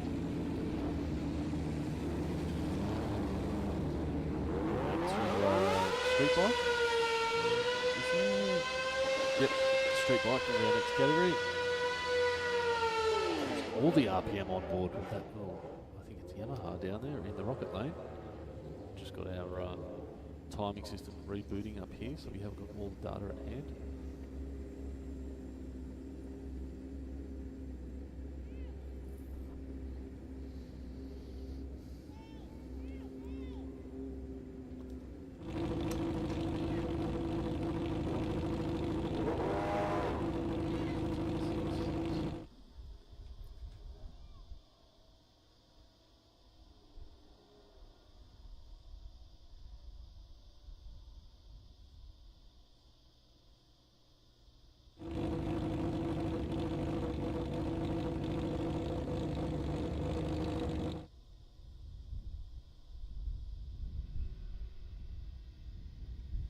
Alright, great pairing. Here we got Ross van der Hoek on the classic Z900 Kawasaki. And then Adrian Watson on the Yamaha R6. The R6 has all of the RPM on board. Kawasaki Z900, a bit of a revelation back when it was first released. Great classic bike. It goes through for a 1452 at 99 mile per hour. The R6 at 1080 at 128 mile per hour. Really shows you the performance of relatively modern street bikes. 600 cc's run at 1080. Yeah. I guess that's the scary thing, as you say, out of the box. Most motorcycles are quicker than what you'd want to ride on the road by a long way. Certainly. But also they're getting a lot more technology in them, as you say, with rider aids and anti-wheelie type arrangements and traction control and all that sort of stuff. Just watching. I got my wish. Colin Northcott's got a Ducati Diavolo down there. I used to have one of those. That was actually the bike that I sold that Pepper Money helped out. Ah, right. So there you go. I had one of them. Awesome bike. Looks like the Batmobile bike. Yes. Everyone would pull up. If I was filling up fuel anywhere, people would pull up and go, "Man, who built that bike? That looks unreal." It looks like a custom bike. Yes. Just out of the factory. Unreal. Super cool. Bit of a handful though. So it's got a big rear tyre on it. 240 rear tall tyre. and wide. Yeah. So Robert Guild out in front, I think, from the Ducati at the moment, and will probably take the win. But the Duke, an 11:51 with a 130 mile an hour, very closely matched actually, about 2/10, nearly all the way down. The bikes together, pretty much side by side. Nice quick shifter action happening on the Diavolo there. You could hear that popping through with that beautiful L twin engine. Testa stretta, what do they call it? 1198 cc on those, so big torquey, big bang style engine, and check out while Mick was on stage on the Harley Davidson, the Walkie 8 Superglide down there. They call those big bang engines because they fire just after each other, the two cylinders. Rather than completely opposite. So, really interesting sound. That's where they get that sound. 1180 for Withers on the Harley Davidson, 115 miles an hour. Alright, that was a street bike. And then And we're going to jump across into Street Fighter, That we will. the four-wheel variation. Starting off Ford versus battle. Danny Stadelmeyer in the AU Falcon. He was our runner-up in this category for last season. Manually shifted. Yep. Let's go one step further. 018 on the tree. Away from Pedro Tallarico down there in the rocket lane in the Commodore. The mighty AU Falcon rides again. There's no beating these things. 13.93 with a 1 at 97 mile an hour to a 14.88. I don't know where I got 11 from. If it did run an 11 in a manually shifted, naturally aspirated 4-litre AU, you could go on. I think there's a Facebook page called AU Falcons doing amazing things. I don't know where 11 came from. Yeah. And it's not even midday. All right, Steve Hurstler is out here in the SSV Ute. I can't say I've seen him in the category before, so welcome. And then Guy Greenland in the Scrapyard wagon, not the wagon that we're used to seeing Guy Greenland run. This is the twin. Yeah, it's the same. It's trying to make it really difficult for us. The 'cause V6 twin, yeah. It looks the same. Well, SVZ, I'm thinking that's going to be a VZ wagon, where his other one is a VX, I believe. Okay. Right. And there's no distinct supercharging one. Yeah, we don't get that until half track. Yeah, that's right. So next pairing, Sean Dartnell back out in the mighty I-30, and Nicholas Varillas in the XR6. You'd be surprised at how tightly contested this category is. 0-4 the reaction time for Dartnell, 0-3-5 for Varillas. Again, no driver's aids in any of these cars. It's all done with the brain and the foot. And Varillas runs on through for a 15.0 at 92 mile an hour. You know what though, Bushy, we're probably not too far away from Street Fighter having vehicles that could qualify that may have some sort of factory drive control. That's going to be interesting. Like, I mean, if you just have like a Golf, Yes. a Golf GTR, and you put your foot on the brake and accelerate at the same time. Yes. But you still got to release it though. 007 for Glenn Feniston in the rocket lane. Christopher Varillas in the G6 in the airflow lane. He goes an 068 side by side down the racetrack. Varillas will take the win, 15.02 at 93 mile an hour. Okay. As we speak about it, we've got a little Fiat 500 R-Bar. Yeah. I think he'd probably be a pretty rare car in Australia. I can't see that closely from here. I haven't got the details. R-Bar 695. That is, you would be surprised at how expensive that car is. I wouldn't be surprised. Jake Mellon down there in the DKCJ Logistics R-Bar 695. It's a little turbo 1.4 litre. He's leading the way currently for Michael Zara in the, I think that's the Statesman, isn't it? Yes. Michael Zara. 15.32 with a 4 at 90 miles per hour. 16.184 at 86. So just to give you an idea, the Abarth there went 10-0 to the 8th mile. Yep. Just as a comparison to some of the other categories.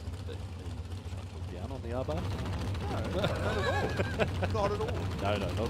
But it gives you a real insight into tuning.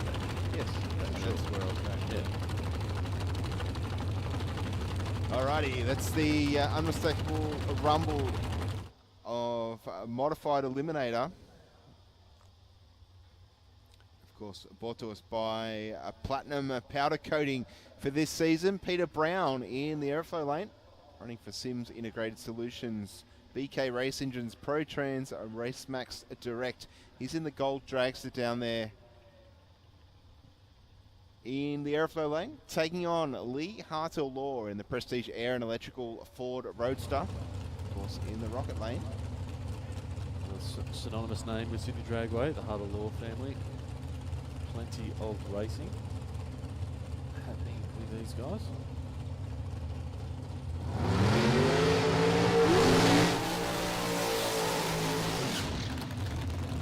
Well sorted combination there. Yeah, definitely both cars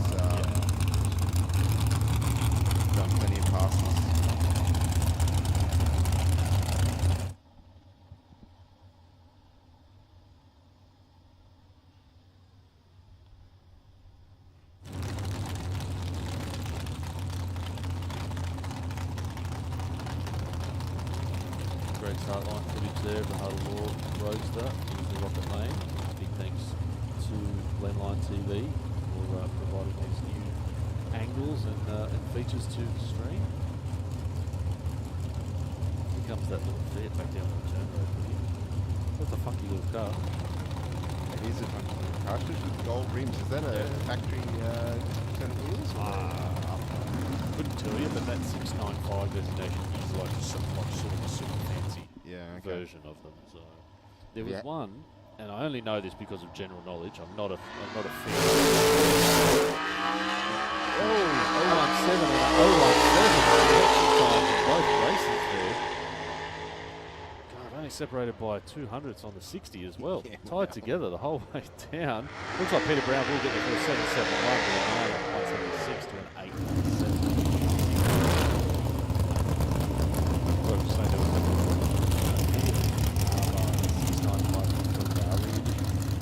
Something like $80,000. That same shoebox little car, but, you know, slap the Ferrari badge on there. 20 grand. Yeah, that's right. There's a premium. It had to be red as well. I'm guessing. That's right. I think red or yellow maybe you might have gotten. So yeah. Well, they're either fairly popular colours with Ferraris. Yeah. That's the only two you can choose, really. Yeah. All right, next pairing up, some serious races modified here. Jess Turner in the ETS Race Fuels Dragster. Cabinet Auto Parts Dominator Converters, Denso Sparkler against Raceheads, PT, HB, and Wild Ink. Thank you against Raceheads once again on that program. And then CJ Davies.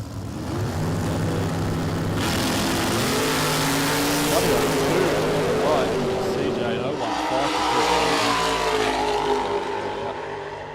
to the stripe first, 786 with a 3 at 165 miles per hour and 834 at 160 miles per hour for CJ, which is pretty good miles per hour. It's up on the racetrack for a front engine car. Hear the thunder of some big block Chevys in those dragsters down there. Chelsea Smith in the Aerotrail Lane.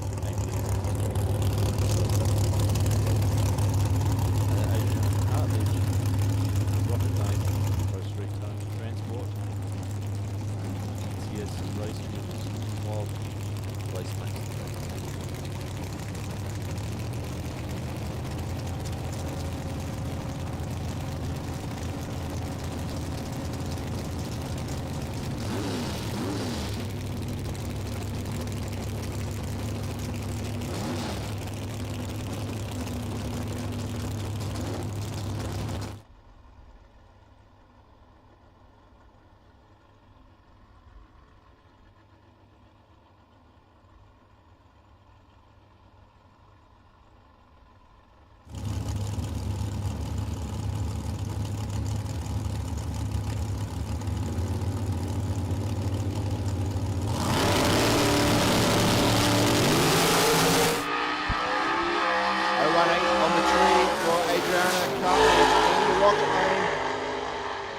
Of Chelsea Smith runs on through for 7:08 with a 5, 189 mile an hour for Cartledge, also close to a 6-second pass there, and a 7:64 with a 4.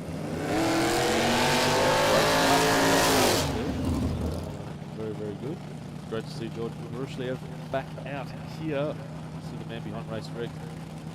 APD Carbs, Rides Wheel Racing MCN on board. Combination. Modified front engine dragster with the 365 cube LS engine, certainly punching well above its weight all last year. It's running for a championship, but this category is so tightly contested that it doesn't take much just to miss out. That's exactly right, Pat, as we can hear. Doesn't sound like a big block here idling away below us, does it? No. But of course it's Rapazada down there in that very nice another front engine drag. So I paused because it didn't sound, it was, what was that? Yeah. But Bukareshvili going into a pre-stage, it's looking for an O light on the Christmas tree. 023.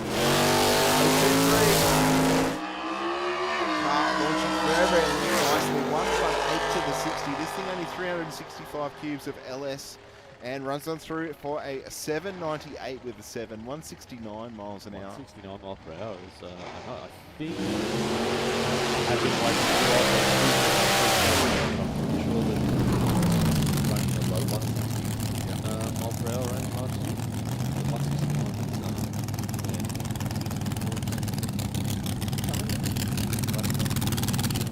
they had a slightly tweaked combination. Still basically the same sort of cube and everything, but a bit of a different combination. Maybe in the last round last year. Well, I have noticed that place where you buy a whole lot of stuff that you don't need that's linked to social media. He's got his motor on Marketplace, so I don't know which one that is, whether it's one you just mentioned or a previous one. I think it was the previous one. He's currently selling it.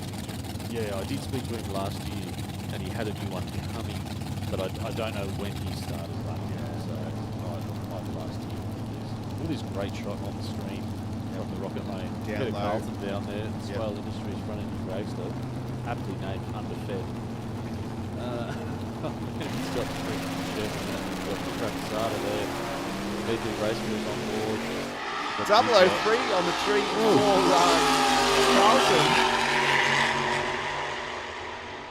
Puts him way up the top of the tree with qualifying 8:31 with a 0, 161 miles in the aeroplane lane there though.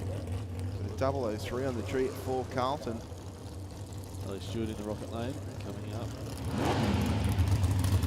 Next pass, 5831. I want to try and find who this racer is.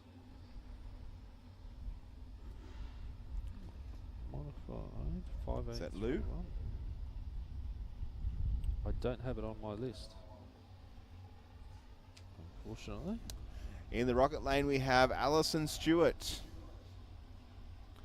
Of course, running for LA Lubricants, Jeff's Racing, Scorpion Racewear, Denaro Chassis, and Crackle Pipe Photography.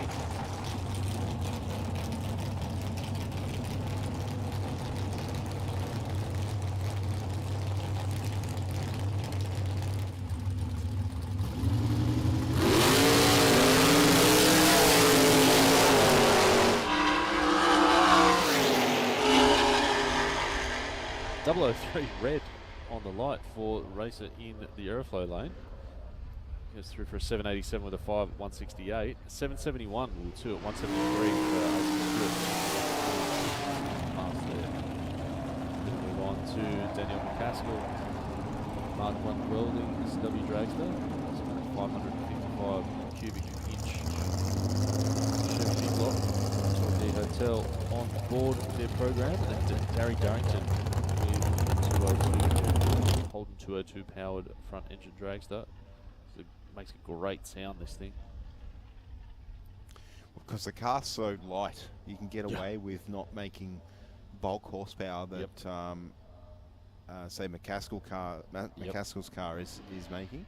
But the Darrington machine, a little bit of a different take. The front engine 6-cylinder dragster very popular back in the day, and this car has punched well above its weight at many times. Absolutely. Funnily enough, there's quite a few of these whole super running series in Dragway on a regular basis. So there we go. Got both in free stage. Darrington in free stage. That's 061 to an 053 reaction time. 108.60 from McCaskill in the airflow lane. Really nice pass. 741 with a 4 at 181 miles per hour. 13 at 129. Speaking of another 202 powered, excuse me, 205 on this one. Have a go at the inlet manifold though on it. Look at that, platinum powder coating. The cameraman did it right at the right time there. Perfect. Perfect timing. And this little car, I think, manually shifted, I think, the way it launches. Watch the front end will come up. Lots of RPM on board. And from Ashfield is Mark Tanswell. Great little race car. When I say little, it is actually see on the street there up close. Mark 10 was shoehorned into the back of that.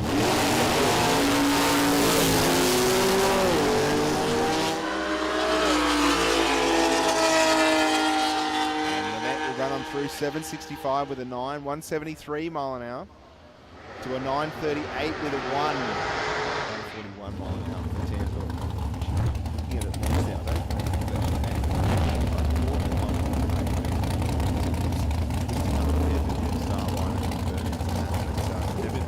One round last year there was 3 duos front engine races, and definitely one of them was issues because the thing, not that there's much front end, but it was not. Harrison Fletcher in the airflow lane. Road, so it's kind of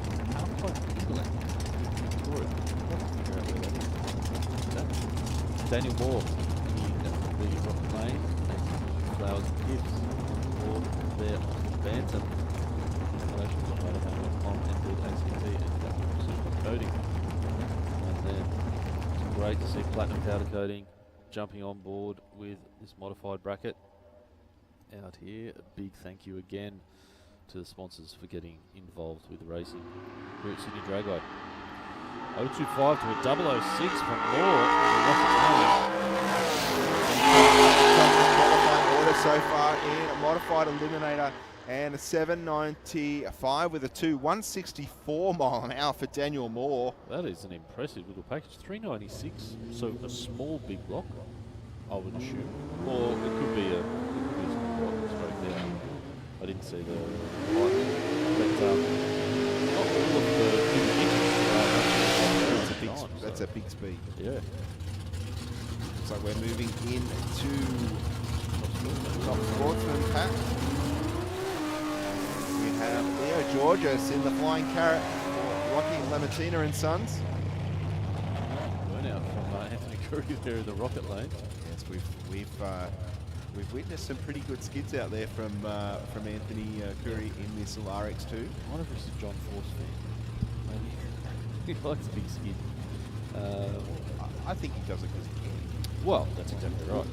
And that's what he should do. Just looking at the setup of the rear end, those wing bars way up in the air. If he hits them wing bars, he's going to be seeing sky. It's going to be some White Carrot forward. Station beams. So the R moved over into Crossfield. Crowder's once supplied. It's got a roofing. Great to see this season. Oh, a big turn right. The Carrot, he's just hugging that centre line. He's going to fight it away from the centre line. Has to back out of it. Curry with a relatively clean pass. 036 reaction time for him. An 834 with a 5 at 171 mile per hour. Georges rolls through a 1037 with a 2 at 93. Man, he really wanted a good look at that centre line. I guess he's been away for a couple of months. I was surprised because normally when you're that far over, all the thing wants to do is towards the centre. In the middle of the racetrack, you can probably see on the cameras there that the concrete right on the centre of the lane is all but bare. So that means there's no traction there, there's no rubber. And what happens to most of these cars, we're running a locked diff. So one wheel will get traction. That in that case would be the left-hand wheel, and that's the car then wants to turn around to the right, which would further force you in the direction that you don't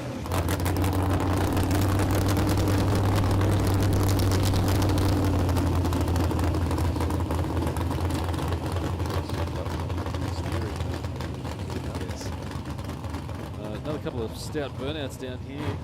Boshkovich, of course.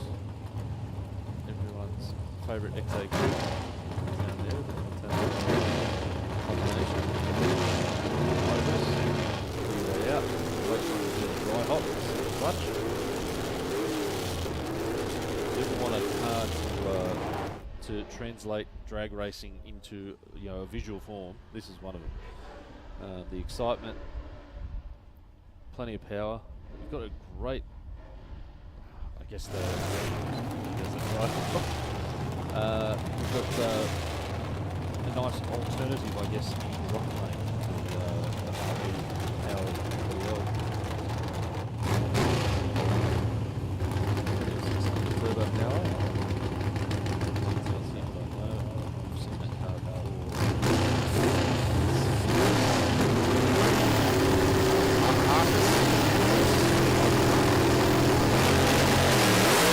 Nice wheels up launch there from Boscovich. The car moved over to the horse in the top gear now and building a lead, 8-1-1 with a 7, 165 miles an hour. Went a 157 reaction time. Hardest over there in the rocket. 198 on the 3, 872 with a 0 across the finish line. So there's plenty more in that Hunter's car as well. A little bit harder, but first qualifying run of the day. That's all we need to do. Then we're going to continue on in the top sportsman class, brought to you by Mixed Metal Roofing. Brad McKee in the Holden's run with 618 cubic inches of General's best.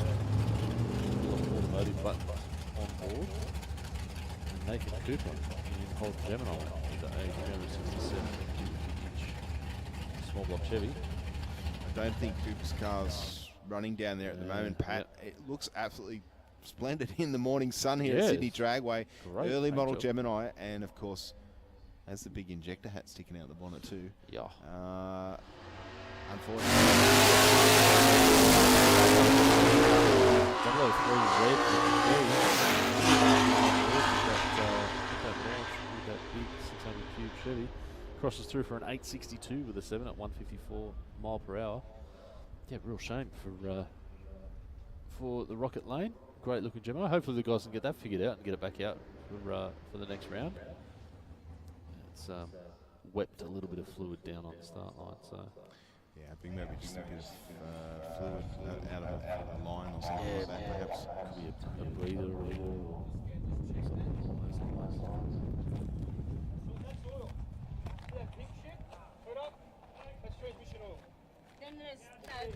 It's been a pretty relatively trouble-free start off to. I know. Let's just skim over it. I'm new here, all right?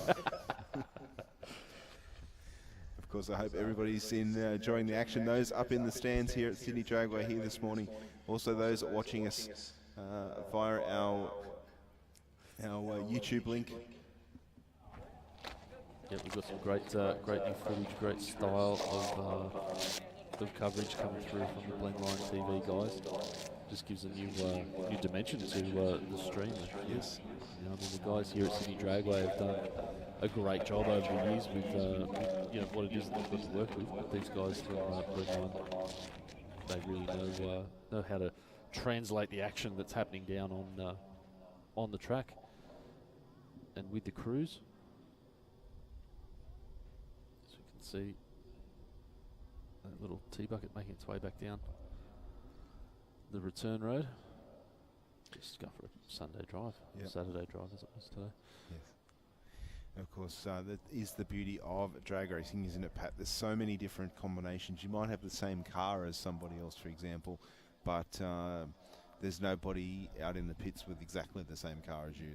They're all different in many ways. Right. Different combinations, different class designations if you want it. There's plenty of opportunity to express your individuality here in drag racing and build a car the way that you want to build it, and then fit into a class, hopefully in a category that you're competitive with. And the beauty of it is it's not all about being the quickest and the fastest. Like all of our categories here today are qualified on reaction times, as we get some close-ups of that gorgeous early model Gemini, unfortunately being pushed away. It's a great looking car. It is a good looking car. I should just use this opportunity also. We've got a new prize, the best package spot prize for this year, 2025 New South Wales Track Championships here at Sydney Dragway. So basically, as I'll read it verbatim. Starting in 2025, Sydney Dragway will be offering a spot prize for the best package during the first round of eliminations at every event. The rules are as follows. The prize is open to every DYO bracket. The prize will be awarded, let's dial your own bracket, I should mention. The prize will be awarded to the racer with the best combined reaction time and closest to dial-in or index of an individual run. The prize will only be awarded during the first round of eliminations format, or the first round of racing in a Chicago shootout format. A racer is not required to win their race to be eligible. Any run where the racer has either red lighted, committed a boundary infraction, or broken out will not be eligible. And this prize is $300, which will be paid out post-event. So that's a nice little bonus that the racers can try and aim for. So as you said, it doesn't need to be. You don't need to be the fastest, and you don't need to be the winner either. So that prize could go to someone in Street Fighter, or someone in Top Sportsman, or someone in Junior Dragster even. Yep.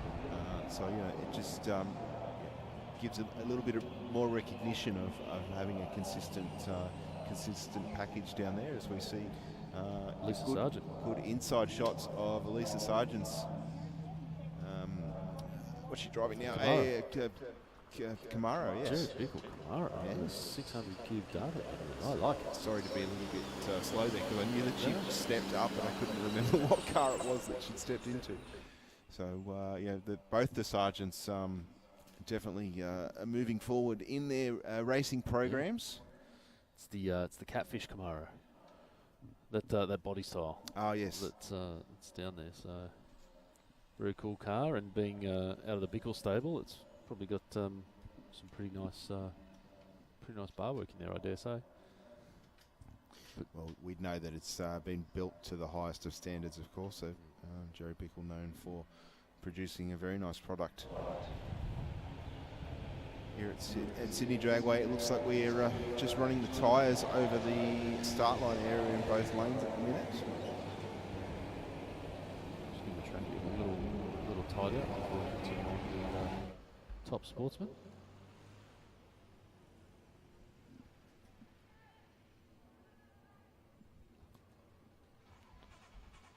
There we go. Perfect timing, Pat. Very good. Yep.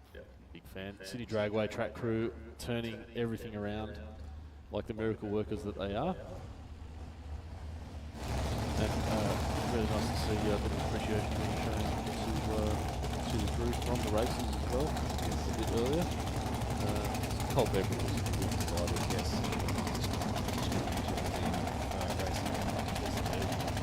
Alright, Owen James down here in this super clean Cortina. Now, we saw this a couple of times last year, and you feel like you remember whose car that may have been at some point. It's Joe Polito's, one of Joe's Polito's.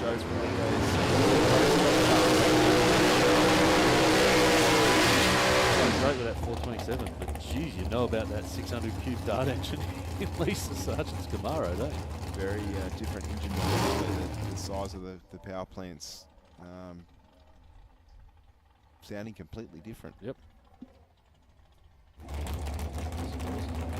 Yeah, that's where they very well suited package. I think there was a few teething sort of things and learning happened last year. The car has been somewhat dormant for a little while. Yeah. It's like, yep. You're starting me. You yeah, know. that's right. Suspension arms and things like that going, oh, I remember what we had to put up with before.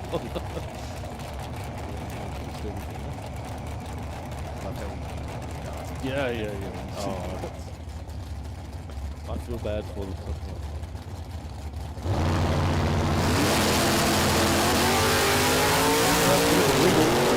There, but he's going to lead the race so far.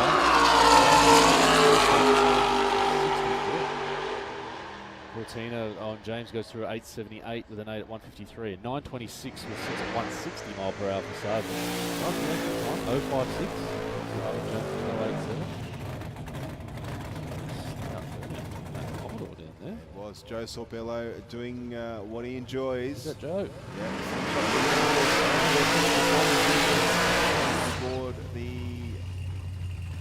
white Commodore in the rocket lane. Not to be outdone, Pete Hamilton down there in that beautiful vacationer VH Commodore wagon.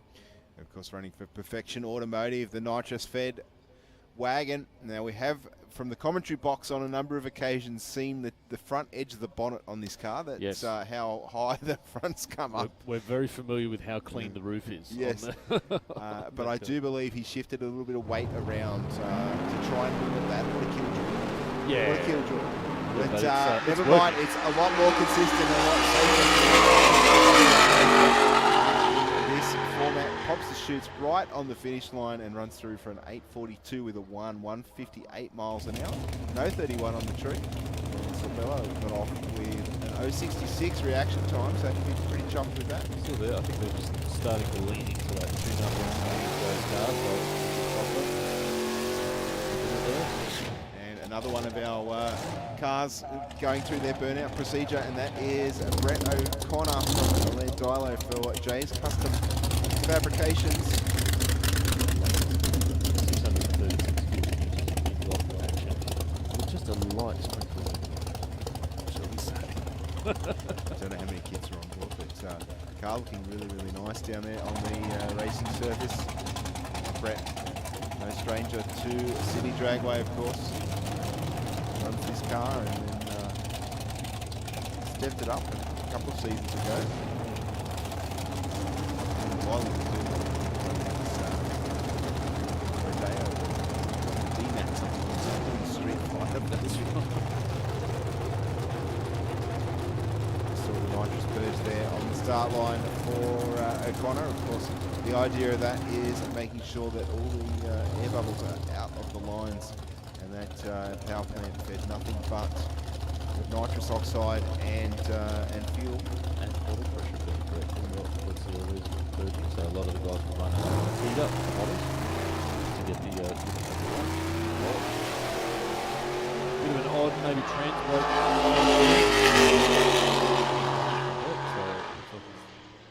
Let the nitrous system just chill for this pass. Yep. Oh, actually, still 175. Still 175 mile an hour, so no stranger to horsepower at the top end of the racetrack. Maybe only one. Yeah, maybe. It just didn't seem to want to leave the start line in its fashion that that he would normally be accustomed to. I'm sure the team will sort that out for the next round. From what I can see down there, I think we're about to hear some supercharged engines fire up. That's exactly right. We can hear them turning over for oil pressure. We are about to move into a boosted Outlaws, and we have Sean Leafting and Anthony Bull will be the first pairing out in qualifying session, round number 1. Sean Leafting in the T-bucket, altered. He's got that Noonan 465 combination. Really stout. Bit of kit, beautiful engine.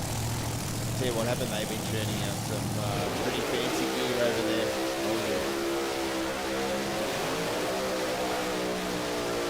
Not to be intimidated is Anthony Bull over there in the Rocket Lane. That's another leading blue. Boosted Windsor, I believe. Shire Performance Engines and Machining. Shire Automotive and Mechanical on board with the guys up from Bangor.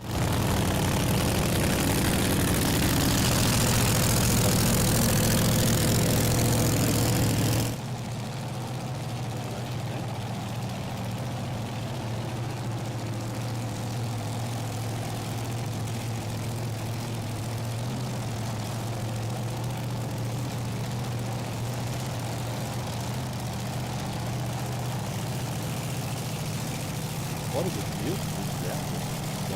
First round of the Dragway. Well done.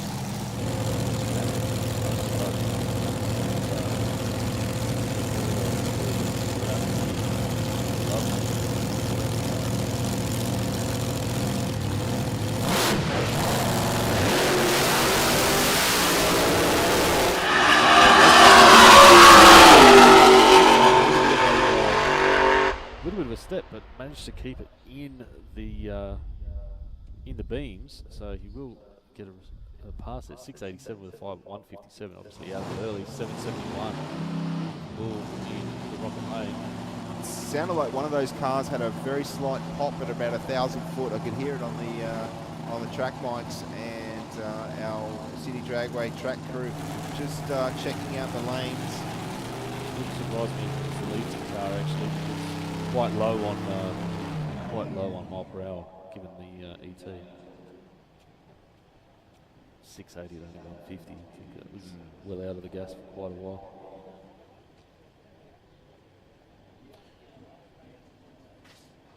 Right.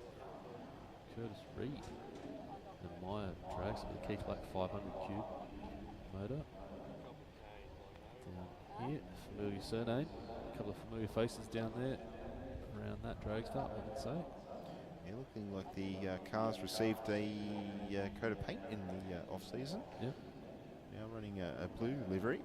Yeah, and also Pete Byrne down there. So big thanks out to John Gauci. In his Bantam Altered, that also looks like it's got a different look on it. Pete Byrne's car, I think, has changed a little bit, hasn't it? Pretty aggressive looking Altered though, with that fairly big nose cone to try and aid the aero as the car builds speed towards the top end. Of course, the Alters have typically want to do what they want to do, so trying to give a little bit of control back to the driver. The steering wheel's kind of a token gesture, really, isn't it? Point and shoot. Point and shoot. So it sounded like we had a little bit of starter motor action there, unless I can't see anything happening on the racing surface. No, well, I believe the Reed car fired up.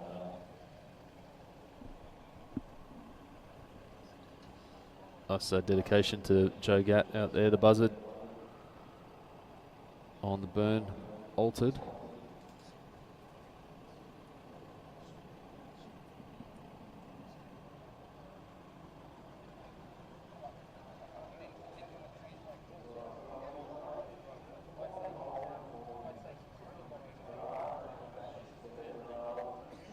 That includes shifter cables, brackets, lever and gate kits, trans brake buttons and drop boxes for the ideal mounting solution. Shifting to gear.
Yep, little quick break there as we're about to get some more tyre smoke happening from the AFT Plumbing Services My Dragster in the Aeroflow lane. We just had a little wildlife break down here at Sydney Dragway. Skippy visited briefly, but just wanted to check the track conditions, and then he's made his way on. Yeah, he's happy and he's made his way back. Good. So you guys have done a great job here. I'll continue on the way. Go back to it. So Curtis Reed in the Aeroflow lane, Peter Byrne in the Rocket lane. Series competitors here. We've got the Flag 500 cube, the Dragster, and BAE on Anderson Engineering 511 in the Rocket lane, with all of the boosts being forced down on top of them. I wonder what sort of boosts these cars are running, Pat. Did you have any idea on that? Well, I mean, I could take a big guess, but there's so many variables when it comes to a boosted engine. You know, I mean, it might have more compression in it, it might have less compression in it. And you run a different pulley. I would just throw a number out there of probably 30, somewhere in that range, but I could be wildly wrong as well. So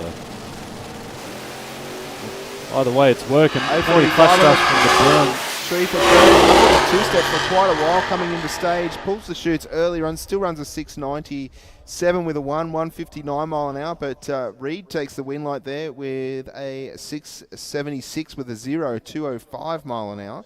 So you can see how much speed those parachutes took off Byrne's car at the finish line. I would almost say that Pete may have seen something that he didn't quite like on the dash in that car, because that's I think he was out of it before the chutes came out, to be honest, and he is a pretty seasoned campaigner, so Pete will have his eyes I think he might be able to separate both eyes at the same time. One on the dashboard and one in front of him. I do that too. It's not by choice. Why am I laughing? Come on, mate. I don't know. I left the door open there. But yeah, definitely all your senses need to be about you when you drive these cars. Of course, 205 mile an hour there for Reed. Yep. That's 320 odd kilometres an hour. Yep. Pushing almost 330. Yeah. And of course, you go from there to a rapid deacceleration as well. Yep. Talk about a change of pace. Looks like we've got Josh Lay down there in the boosted Outlaw. Obviously, his normal gig, I guess you would say, if you could call it that, is driving a nitro funny car. He's down in backdraft today. Of course, we can see Josh there. Nice close-up camera work from the Blendline TV of the exhaust there and the injector and the big supercharger on top of that Hemi power plant. Lay, no stranger to driving these front-engine cars with the motor right in his face, but of course, probably a little bit more aero in the Nitro Funny car that he's normally driving, of course, for Aeroflow. But certainly the Fiat, a wild ride for Josh. Taking on Jeff Sargent in the Murray Anderson built Chevy Camaro for Grant's Performance. Sargent's taking a step up to the car in the rocket lane, the end of last season. Seeing that Lay out of there in the Fiat Topolino. How cool is that Camaro as well, Jeff Sargent? Yeah, I mean, it's pretty hard to go wrong with a Topolino. Well, I think the car lends itself very much to this style of racing. You know, you can stretch it out, get the wheelbase a little bit more driver friendly, give you a little bit more time to react, of course, and makes the car a little bit more stable at speed. Because of course, the Fiat, I'm sure John will be able to tell me what the original Fiat wheelbase was. Yeah, only 96 or 98 inch, obviously between the centre line to centre line. Lay's car, I dare say, has been stretched probably 20 inches or 30 inches, if not more, and obviously punching a lot more horsepower than what the original Fiat would have been. Yeah, I don't think the original designers of the Topolino had anything like this in mind. No, definitely not. Looks like, unfortunately, Jeffrey Sargent's being pushed back, Patrick. That's a shame. It's a shame. It's a really cool car. As I said before, only new to the combination, so maybe a couple of small issues there. Yeah, might be some teething issues, or just, sometimes when you get into a new combination, there might be sort of a start line procedure, or some switches that you need to switch, and you forget to switch them, and it doesn't work. Just Lay gets away pretty nicely, but pretty hard. Whoa, in the deep end of the track. I think we all took a breath simultaneously there. Yeah. Big step to the towards the wall at about 1,000 foot there for Lay. After a few pedals, he rolls through for a 770. Another cool car that's a little bit outside the ordinary is coming up now in the Aeroflow lane. Ray Fairfield in the EL Falcon. Don't see too many ELs down in the lanes, particularly in boosted Outlaws. Fairfield at one point was running a 6-cylinder, if I remember correctly, for quite a long time, but he stepped into a small block 400 cube Ford engine with a healthy dose of the Lord's gas, I guess you would say, nitrous. Plenty of assistance coming up down here, and then we've got Zach Palm down in the rocket lane. He's brought his dragster down from Queensland. He's quite often to be found at the Rocket race car shop, crewing on the funny cars. Yes. So he's one of the mechanics down there, one of the techs down there. If I remember correctly, he's the bottom end man. So he's that wild guy that jumps under those cars after they come back from a pass and just decides to pull the pan off it. Yep. Everything hot. Everything a million degrees. Yes. Yeah. Certainly committed, but it's great to see him down here in Sydney racing his dragster because he used to have to go back up to Queensland, where his family's from, to race. So yeah, he's got plenty of knowledge down there. His girlfriend Danny. A little short, sharp burnout for the bowling dragster. Two very different ways to go. Boosted outlaw racing right here. Exactly what this class was designed to do. Pitch dragster versus sedan. Altered versus funny car, if you like. There's virtually no end to it. Just has to be a boosted power plant. Yep.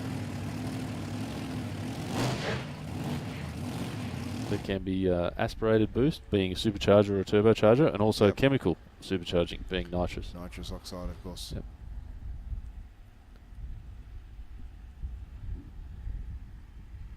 A bit of a purge there, Ray. Quick adjustment on the wheelie bars.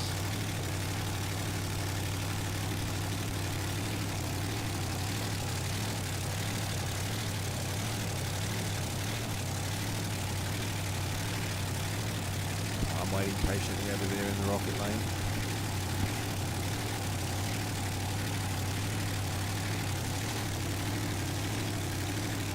One of our viewers on the stream nicknamed Ray Fairfield's car Elmo. Elmo, yep. Elmo the EL. Yep.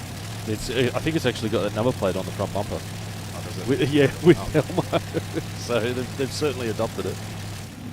Glad to see Elmo out here. I guess Elmo, Giggles, Superman Elmo, Giggle Gas, Nitrous. It all works. Bit of a red light for Zach Palm and a lot of wheel spin from Fairfield. That's the one. No 2.8 reaction time though. Palm goes through for a 7.37 at 1.88. So I think from memory, first time racing here for Zach. Certainly in the dragster down here at Sydney Dragway. So he's got that one out of the way. He'll go back and have a look at some data. He'll go back, download his brain and work out that.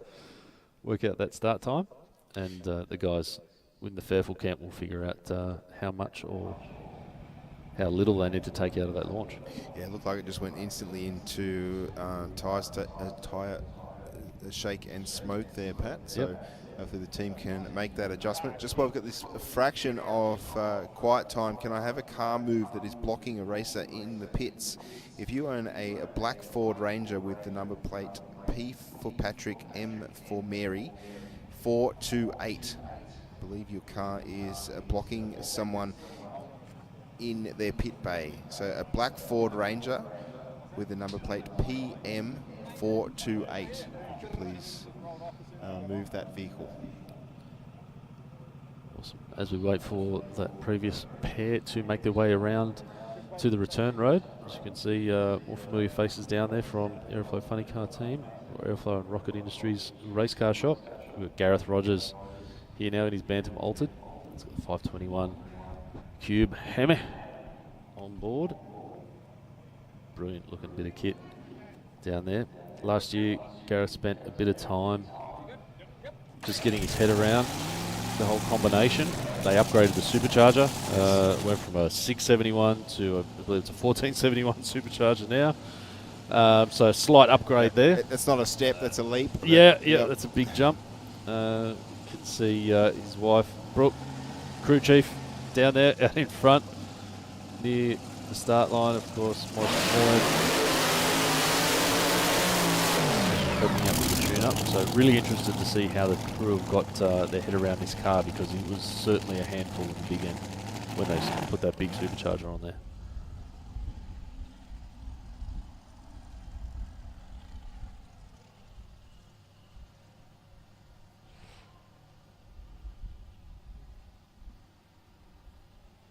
A solo pass for Gareth.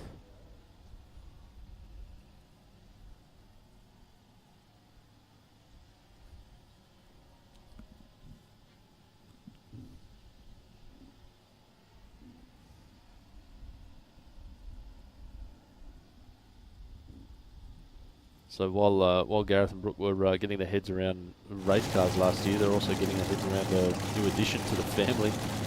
They had their firstborn arrived last year. So certainly had their hands full. Life in general, between work, family, and a bit of fun.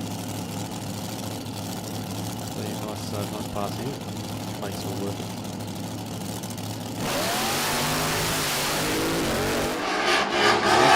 Bit of but nice track wall inspection for Gary down the deep end there. It's an 086 reaction time of 113.60. He's crossed for a 685 with an 8 at 202 miles per hour, which puts him in second position so far for the category. And that will bring a close, I believe. No, we've got one more car down there. We've got Doug Willard down there in the little Anglia. So Atlantic Oils, Concept Paint, Craig's Automatics, Torque Calibration Services, All-Star Tow Hire, Dominator Racing Conversions, and Peter Mitchison Engineering. I believe this is a licensing pass for Doug, or a familiarisation pass. Aussie Outlaw has been here before, and it's travelled to the UK, if I remember correctly. Yes, and Centerpod did very, very well over in the UK. Had the world record for the fastest Anglia down the quarter mile. Of course, there's John Millard at the front, the car constructor and previous pilot. And this is what you got to do to fit a Hemi in an Anglia. Have half of it coming out the front. You can see there to get the starter on that supercharger. The top edge of the nose is on a hinge, on a. No, it's not on a hinge anymore. It's got Zeus clips on it. It used to be on a hinge, and then the magneto sticks out the side of the bonnet. Because these cars only had like an 8 horsepower side valve in them originally. Hemi and 6 seconds and 220 mile an hour were not in the designer's ideas. No, but I love the way that the pipes come out on top of each other in the guard there as well. So there's a great bit of fabrication that's gone on. Well, there's a lot of fabrication that's gone on to get this combination together. But the BAE Hemi just not really agreeing with getting fired up this morning. It's got out the wrong side of the bed by the looks of things. Boys will get everything reset and figured out, make sure it's not.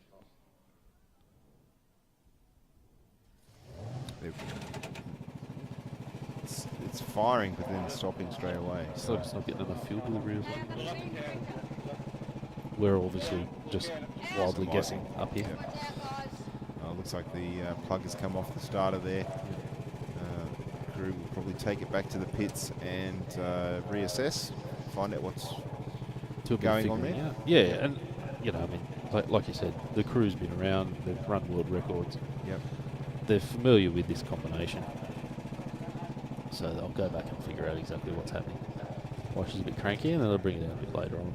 It is a licensing pass for Doug out here, so got a couple more. What a baptism of fire, I tell you.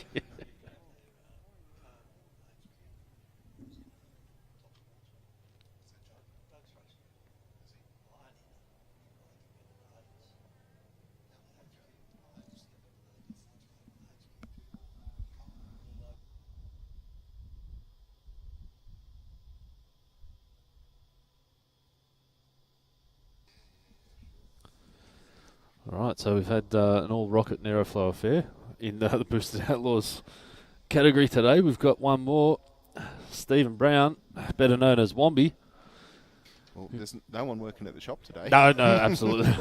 I think GC might be there tapping his foot, maybe. Where is everyone? But it's great to see Wombi down here in his own car. The bloke works like an absolute demon on the funny cars, drives the trucks, the transporters, gets them around. Yeah, he loves a bit of nitro. But we'll see him down here. See him down here in the Light Horse Altered. Has been a while. I did speak to him briefly when he was getting set up this morning. I said, you'll be right, mate. Yeah. He goes, I'm quietly S-ing myself.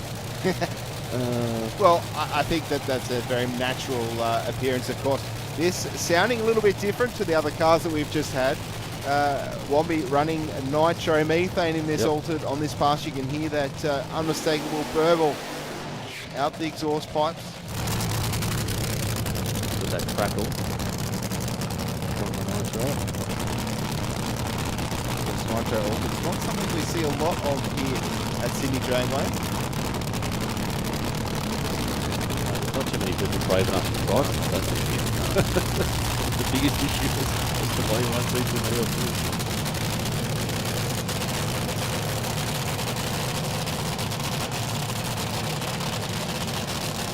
Perks of the job though, doing what he does, you sort of know someone that knows someone. Yeah, and I think if he's got a question, I'm sure that it gets answered properly. Not, I think that's what's wrong with it. But they would, I'd imagine that they would have a knowledgeable answer. Exactly. Did a great career down there. We've got Morris McMillan, as you can see. We've got Spud on the other side.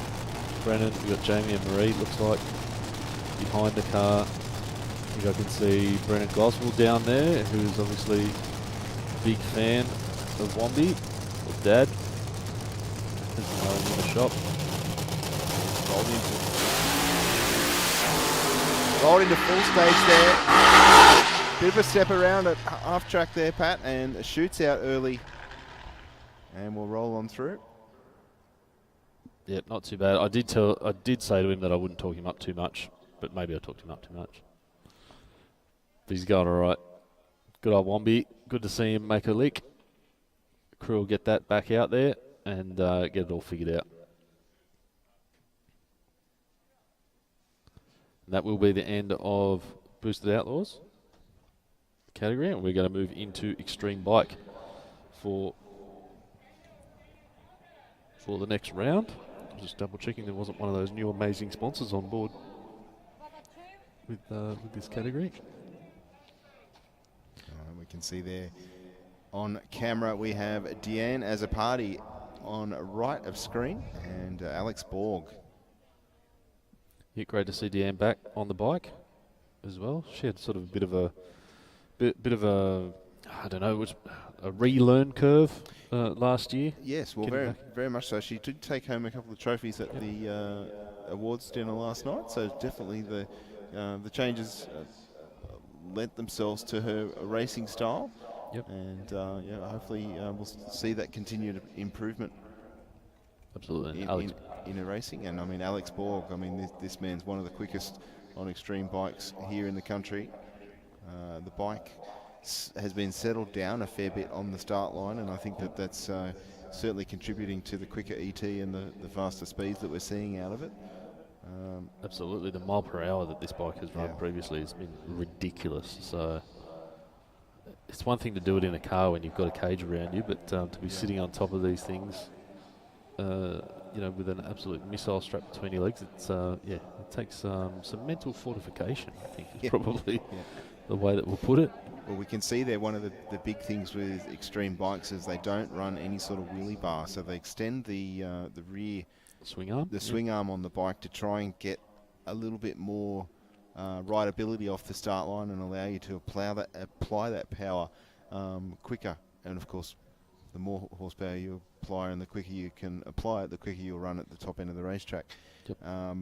The big thing with a lot of extreme bikes, they don't run the wheelie bar.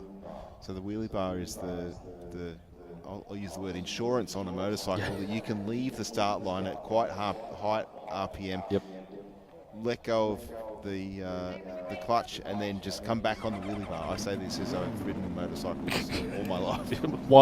Vastly experienced. Yeah, 100%. No, but am I wrong? You're spot on. No, you're spot on, mate. It's basically, the extended swing arm is trying to take the place of the wheelie bar.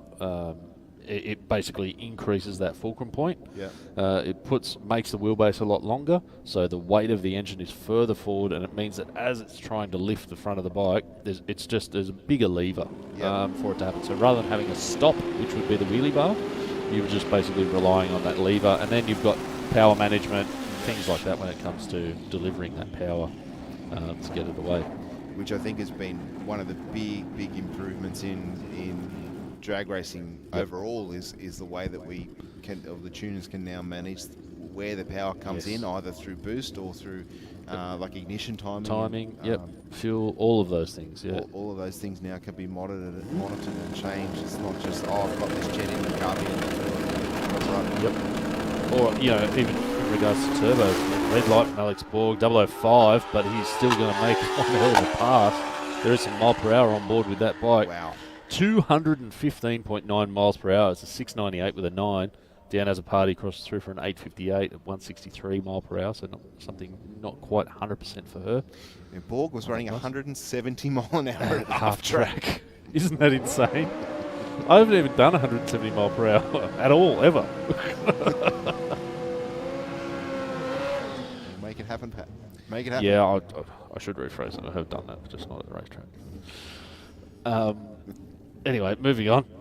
Yeah, when it comes to turbos, wastegate control, the engine management systems now, you can build a boost curve into it, so you might still run the same amount of boost, the total peak PSI, but it's not going to come all at once. You can ramp it in, you can bleed a little bit off, you can bring it on harder. There's so many different options. As you see Matthew Hunt in the Aeroflot Lane ZX10 up against Ryan Franks, who is a fierce competitor and has taken home many trophies. He's going to cross through for a 780 with a 5 at 164 mile per hour to a 985 at 141 for Hunt in the Aeroflot Lane. Yeah, Hunt running a new combination, of course, stepping up from mod bike in this season, now running in the nitrous oxide. Yep. As the power adder. Very interesting. I'm not sure whether he was running the nitrous on that pass. At 141 mile per hour, I'd probably say no.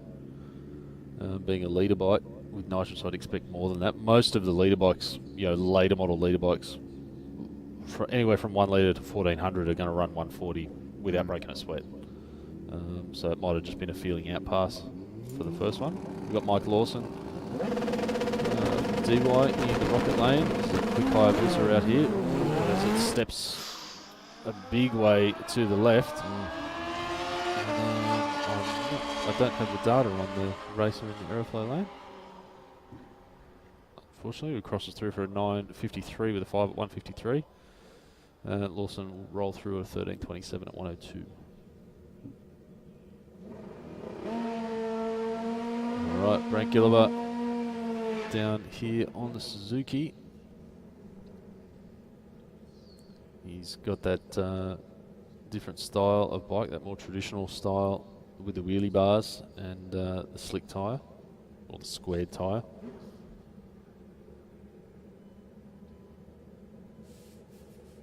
As you can see, quick nitrous purge for the combination.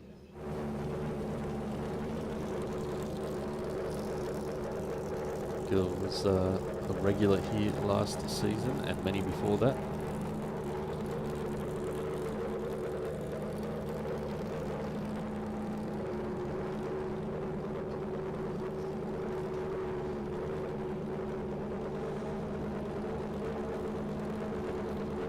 Just moving into stage now for the first pass of the day for Frank Gilliver.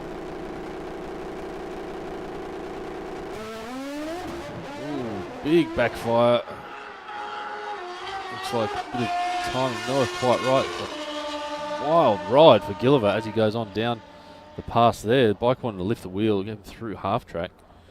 9.51 at 158 mile per hour, probably the most difficult way that he's ever had to run a 9.58. Yeah, didn't want to shift, didn't want to launch. No. It's a little bit messy for Brand, but I'm sure he'll get onto that. He'll get around it. I dare say some changes, some upgrades maybe on that bike as well. David Franks down here on the Suzuki Hayabusa.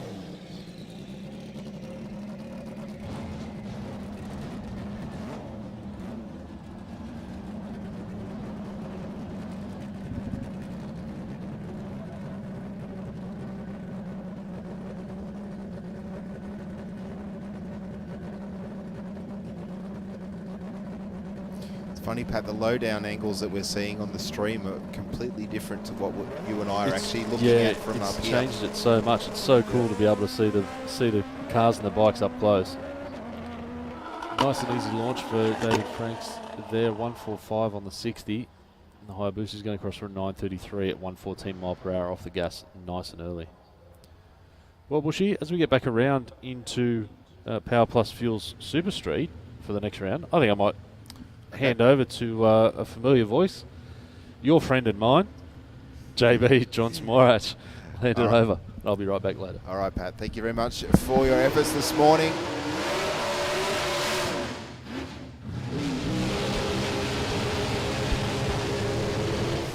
Moving into Thanks, Pat.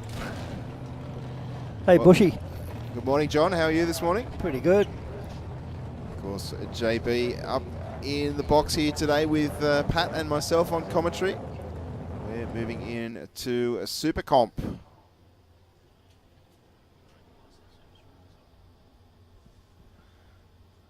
Yeah.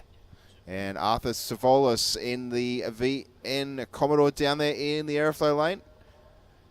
And Peter Mamone in the Mustang in BAP class. Sponsored by Corona Brothers Restorations, and it's a 347 small block Ford in Peter's car. Yeah, the Corona Brothers Restoration Workshop been around a long, long time, John. A long, long time, I know yeah. You're familiar with their work. Yep. Painted a lot of race cars over the years. Savolis running a B modified street automatic.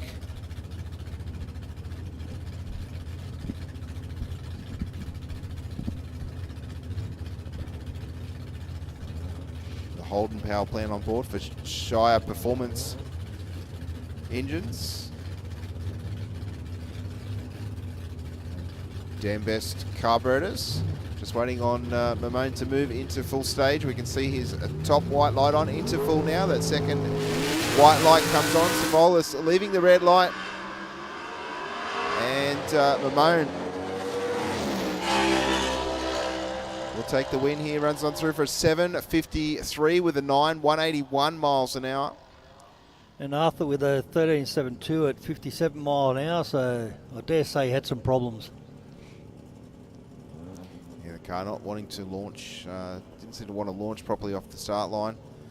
Our next pair of cars rolling forward, and we're going to see Kit Hunter in that gorgeous VL Calais. And Adam Nooner in the Double D SC Mazda with a 13B turbo rotary.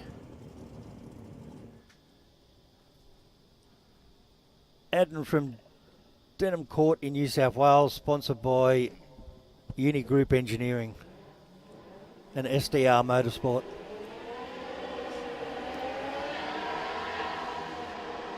Strong burnouts from both competitors.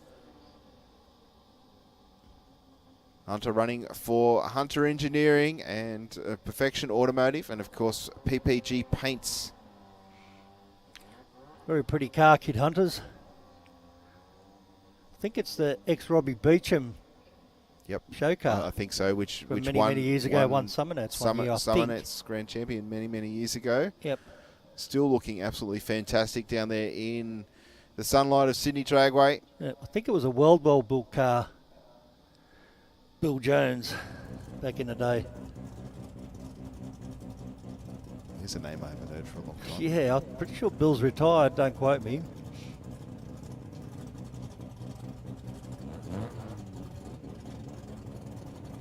We've seen, pretty sure Kit's cars run into the 6 second zone. His index is a 720 with a record of 688. And Aiden's index is a 750 and the record's 750. So it's probably a minimum.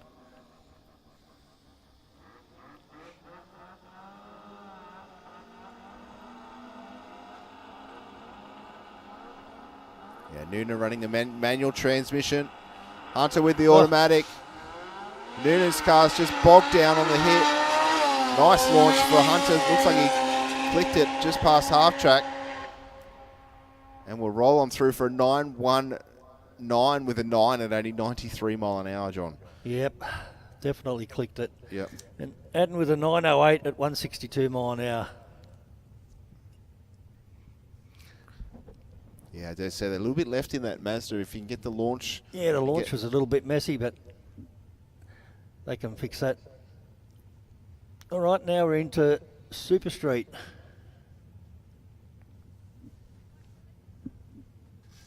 which is now sponsored by Power Plus Fuels.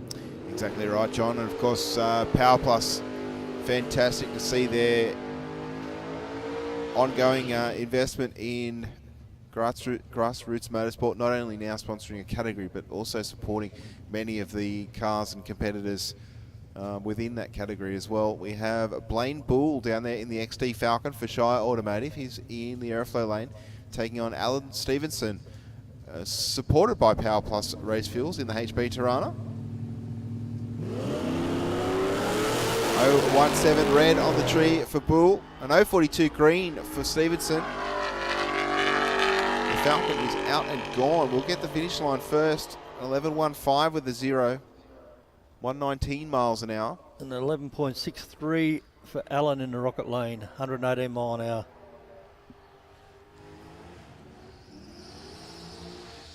Next up, we'll see Lachlan McCaskill down there in the Mark 1 Welding VF Commodore.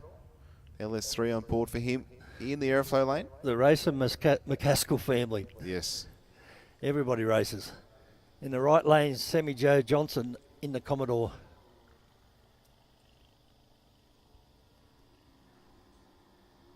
Running for RVO Performance, Diff Technics, Rosso Performance. Nice 043 light for Lachlan and a 140 light for Sammy Joe. Sammy Joe with the horsepower though, an 11.85 with his 4 at 112 mile an hour. And a 14.877 for Lachlan. Now we have Adam Bowes in the airflow lane. I believe Adam was our track champion last year in Super Street. Yes, did very well for himself. Took home the silverware last night, or the hardware, I should say. Yep. And then we've got Mark the Elf Elboran in the Rocket Lane. Another Power Plus sponsored car. Very even off the start line for these two competitors. Only 3,000s off the start. Bowes will get the win, 11.15 at 130 mile an hour. And Mark with a 12.804, 103 mile an hour. Geez, they go through fast, the Super Street guys, Yep. don't they? Yeah, no messing about. Philip Armstrong in the airflow lane in the Commodore, and Brett Stutchbury in another Commodore in the Rocket Lane. Yes, Stutchbury definitely a busy guy down there in the pits today.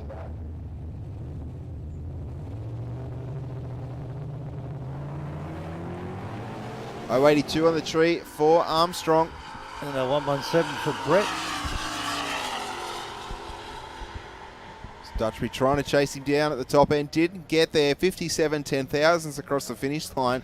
10.41 with a 3. 129 mile an hour for Armstrong will take the win there. But of course we are in qualifying, so a win or a loss does not matter at this point. And we have Brian Addising in the airflow lane in another Commodore, and Eden Nabella in another Commodore. Eden's car's an LS1 turbo. Oh, doesn't leave the start. Yeah, just spins those rear tyres for Eden. Makes plenty of power, but obviously in a utility you have to have the power management to get it down the racetrack. Still runs 134 mile an hour and 11.50 the ET to a 12.47 with a 9 at 110 mile an hour for Addising. Next we have Colin Arrhenius in a Commodore, and Zig in another Commodore. Zig sponsored by Enthroned Kennels and Bulldog. Must be a dog breeding Yeah, you would facility. think so, eh? Zig away nicely with a 1.83 reaction time. No spin, no wheel spin, no nothing. And we'll get through the finish line first with an 11.66 at 114.66. And 12.5 for Con. We have Aidan Stutchbury in a Commodore, and Bruce Ritchie in a 66 Chev Bel Air from Canberra. Bruce is. Big block Chev under the bonnet of the Bel Air. 572 cube.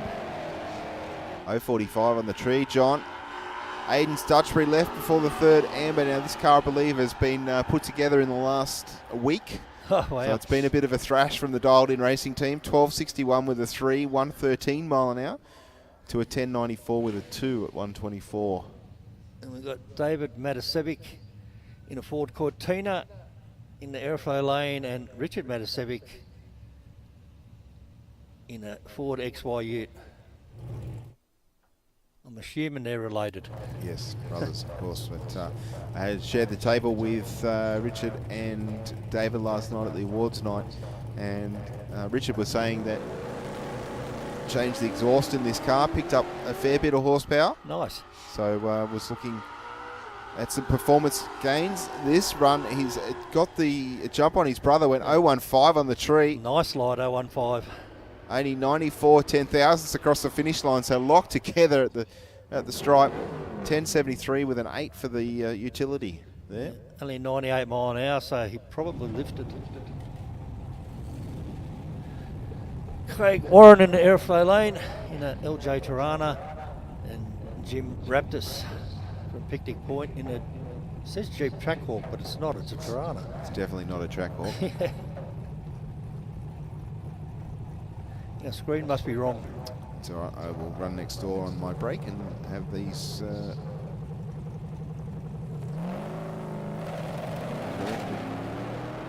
006 red for Craig and a 074 for Jim.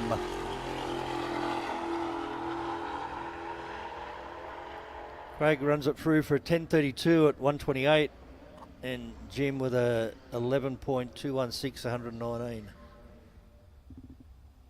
Rodney Balgowan and Robert Matasek on the start line now. Matasek in the big block Chevy Camaro down there in the rocket lane from Shell Harbour. And Rodney from Mount Hutton. I'm not sure where that is. Sponsored by Lake Macquarie Tavern. That's a good sponsor, having a pub as a sponsor.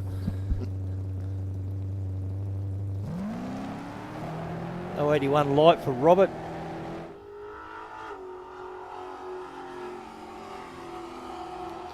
Camaro definitely going to take the win here. 10.81 with the forge on, 123 mile an hour.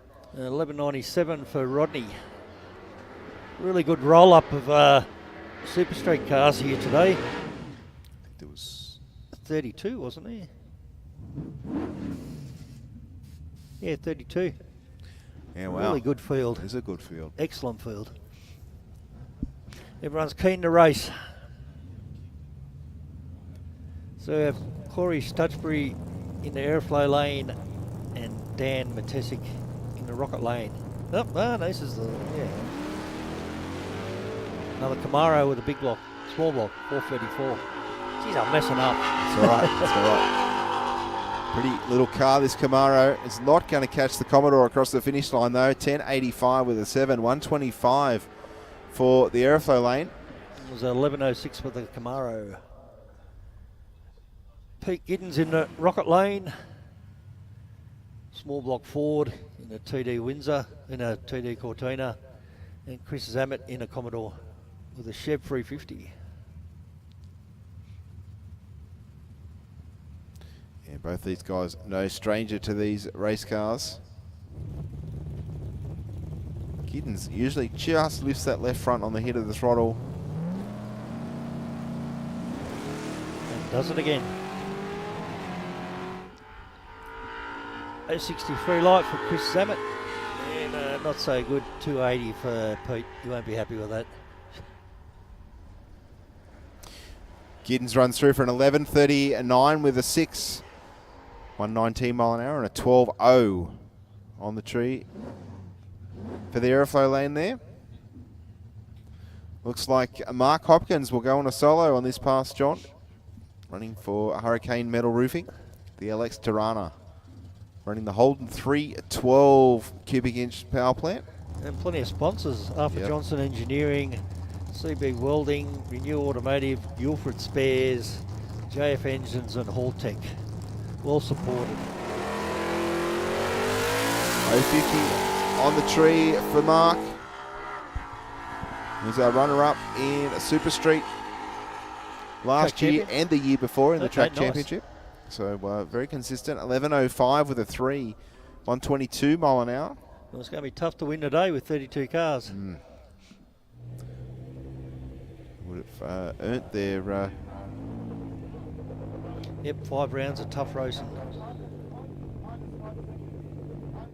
We're still in Super Street. We've got George Nader in a Nissan GTRS from Matux Racing.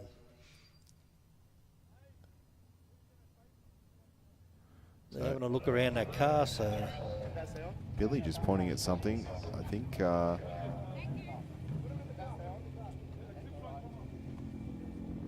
rolled out with L plates on it, John. Did it? They've been removed. Of course, George has to be old enough to drive the car himself. He can't go out there with the L plates on.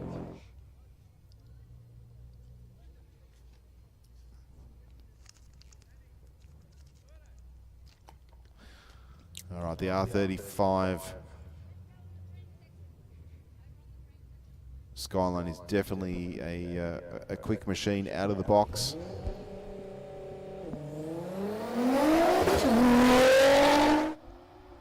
And manual too, by the sound of it. Yeah, they're a 176 60 foot there, and rolls out of the throttle at about 1,000 foot. Still runs at 1163 with a 693 mile an hour. Yep, fast car. So that's a pretty nice little engine note to it for a quad cam V6. Okay. And next we'll be moving into Speedflow Junior Dragster, but first I'll have to do the track reconfigure for juniors.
Okay, we're just waiting for the track reconfigure for Junior Dragster.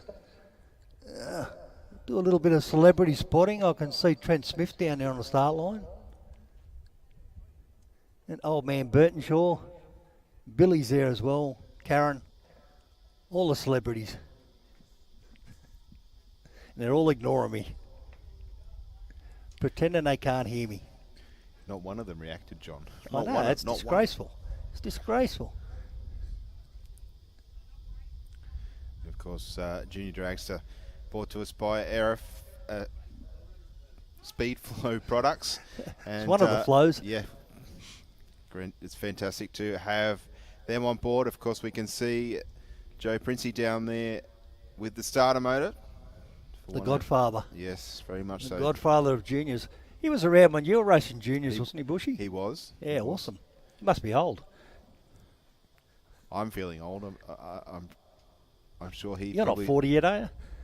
And some. Oh, really? Yeah, yeah. Damn, you make me feel old then. Yeah. See, it's a two-way street, isn't it, mate? It is a two-way street. It's a two-way street. I've known you for just as long. Yeah. Yeah, so Liam O'Neill down there, his car fired into life. Liam is stepping up to B's, I believe, Yes. at this meeting. So going through licensing. Of course, Liam, I'm sure, well capable of controlling the car. Has run C Junior Dragster for a number of years, and taking the step up. He's obviously reached the age where he's able to. Very enthusiastic little racer he is. Well, it Loves it. It comes with the exuberance of youth, doesn't it? Yes, absolutely. Joe out the front giving the instructions. Dad Jared pushing the car back.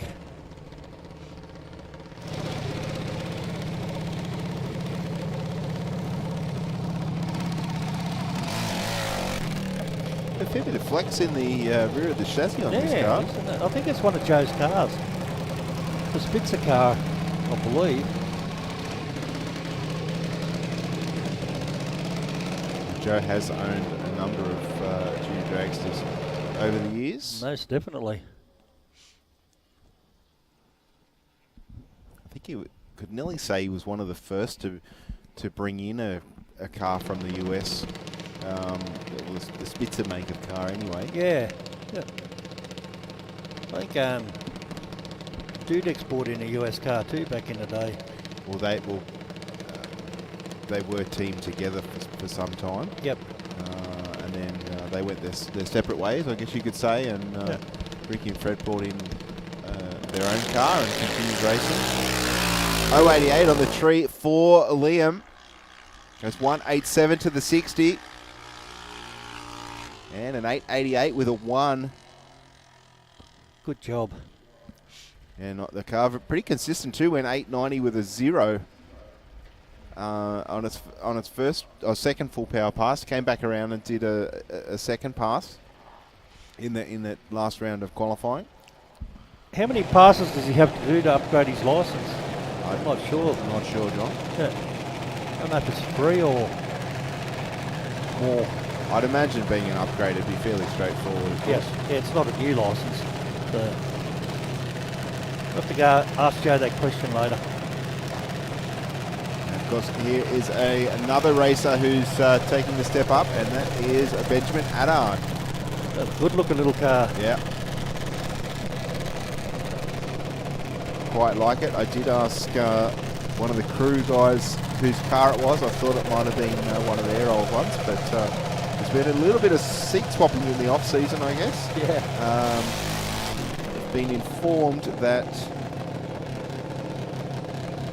this car was George Nader, who we just saw run down the racetrack in the Skyline. So this is George's old car. Of course, we saw Alexis in Ben's old car. So obviously needing an extra vehicle in the family, that Adard's acquiring his car in the off-season, I dare say, and allowing Benjamin to go a little bit quicker. The succession plan. Yes. Keep stepping up.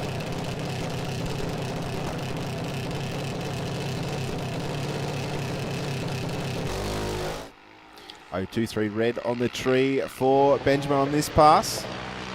Doesn't matter at this point. It's only going through licensing. And an 804 with a 78 mile an hour. Nice clean pass for him outside that small red light. Next we have Piper Bennett, who is the current Junior Dragster track champion. Yep. And Zane Condello, both in A Junior Dragsters. Yeah, Condello, our current Australian champion. Yep. So yeah, 2 tough races right here. I would love to have known what the mileage that was covered for Zane and the family last season. They did quite a bit of racing. I think they were in the Bend 3 or 4 times maybe. They were down at Mildura. They travelled to Queensland a couple of times. They also raced here, of course. Yeah. The track here about an hour away from where they live, so even to get here, a little bit of a mission. Yeah. Certainly a lot closer than the other tracks they raced at around the country. But Zane, a very, very tough racer. We can see his grandfather down there on the start line. Well-deserved championship. Yep. And that success has been building for that team for probably 18 months or so. Pretty much since Zane and Joe took delivery of this new car. They basically drove the wheels off it to get as much data as possible to learn all the things that they needed to do to get the condition, to read on the conditions. I mean, the engine, I believe, is a US-built power plant, so they correspond with them a little bit in the States. But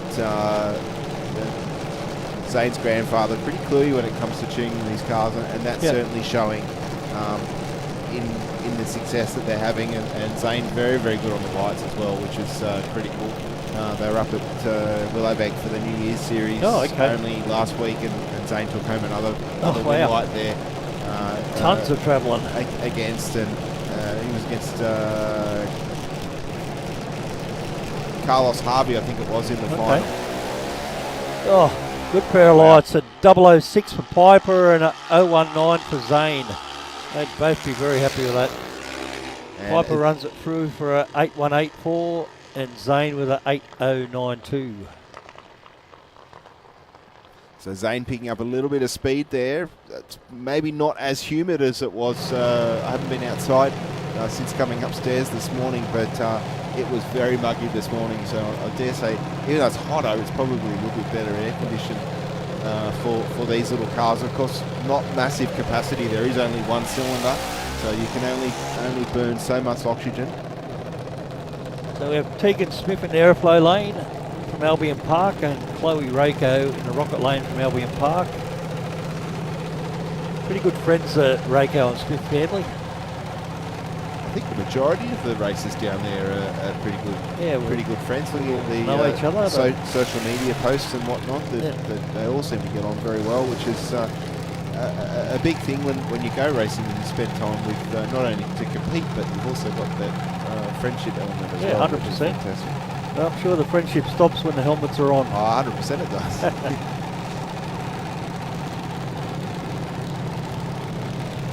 Alright, so Smith in the aeroflow lane. Stop, slow at traffic control. Both girls are in AA Junior Dragster. It's AA, the class designation that was introduced at the end of last season. Competitors could run, I believe, 760. Yeah, it's awesome. In these cars, there was a speed limit as well, I think, but 760 is the ET. IHRA basically recognising that the cars can run a fair bit quicker than what they were limited at before. 059 for Chloe and a 033 for Tegan. Both good lights. Yeah, and a 773 with a 683 mile an hour for Smith, to a 767 with a 3 at 84 mile an hour for Rako in the rocket lane. So Rako running a little bit too quick there. Yeah, both Tommy and Trent will tell you how much fun these cars are to tune. Not. They're fun when they go right, but when they're not, frustrating. Can be a little bit frustrating, but that's any car, I'm sure, John. You would have the same. You drop a cylinder in one of these, you're toast. That's it. Game over. Silence. All right, Joshua Maggs, the airflow lane, all the way from Wallam, Victoria, and Savannah Condello, sister of Zane, from Albion Park Rail. Savannah, pretty tough racer in her own right. She does really, really well. This car known for miler, having a pretty big terminal speed at the top end of the racetrack. So obviously making plenty of horsepower. And Condello running for Fine Line Motorsports. Mags running for Road Warrior Trailers, Speedflow Performance Products, and Atlantic Oils.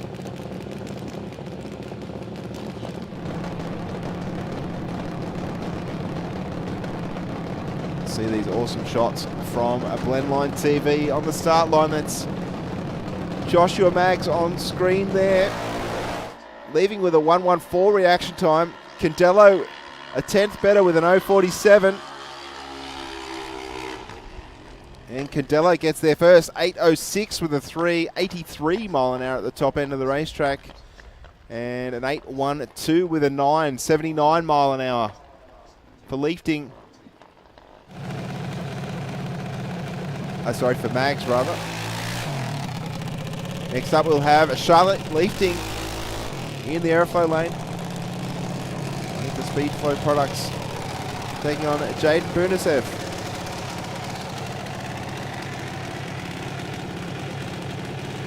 Burnisev over there in the North Rocks Auto Centre car in the rocket lane.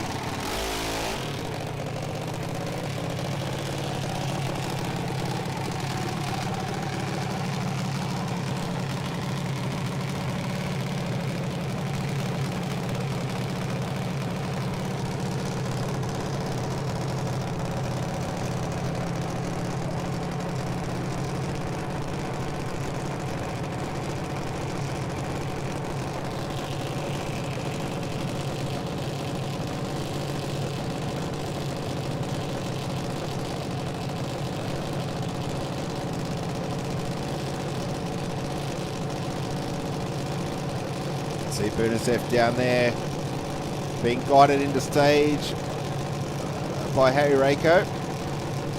Very experienced racer. Of course, too old for the category at the end of last season. Lifting in the aeroflow lane.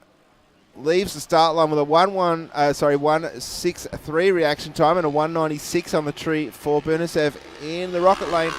Leafing will take the win though, 8:42 with a 376 miles an hour through the top end to a 12:77 at 49 mile an hour for Jaden in the rocket lane.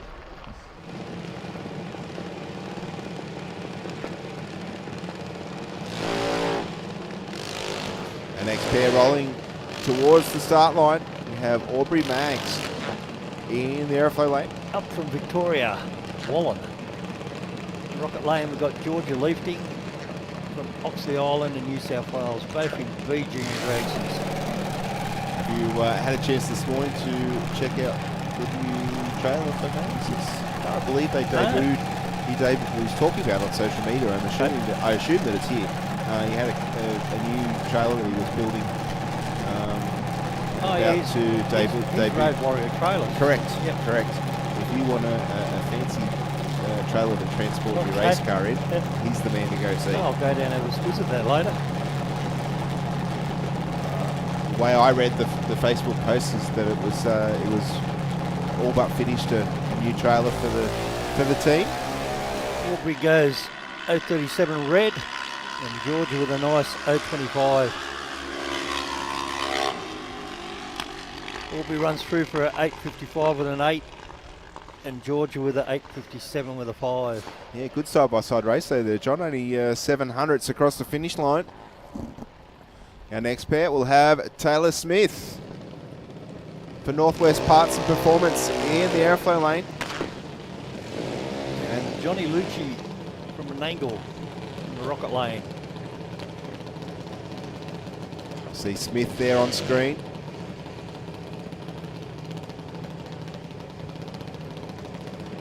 Johnny's dad heavily involved in the burnout scene.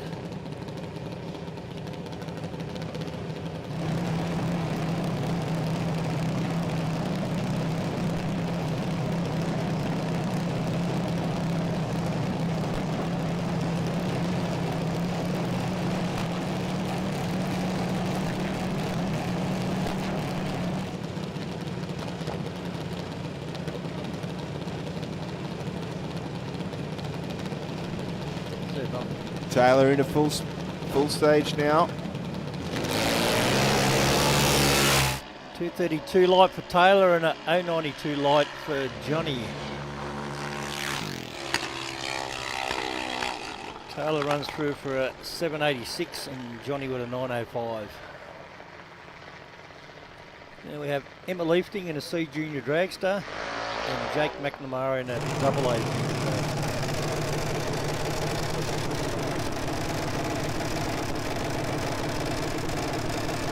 McNamara cut a really good light in the first round of qualifying with 005. He puts a lot of pressure on himself to cut a good light. Also to run consistent.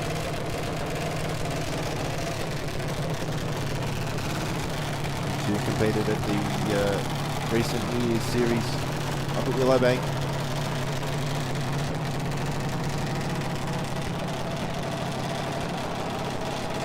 They're not liking the heat that those competitors all raced in. Of course, Willowbank Raceway was very warm on that race day. Lifting into full stage now. McNamara just into pre-stage now.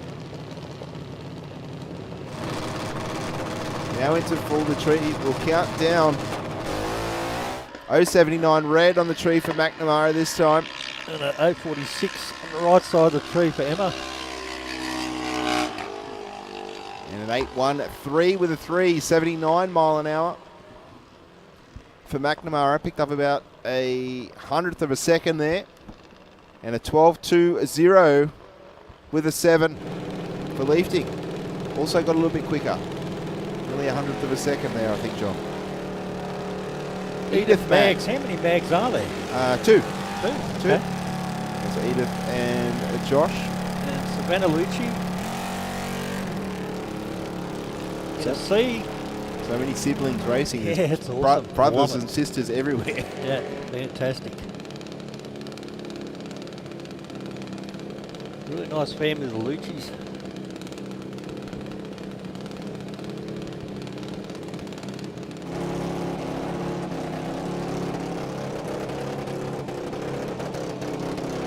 His grandfather used to race a HK Monaro in Super Sedan.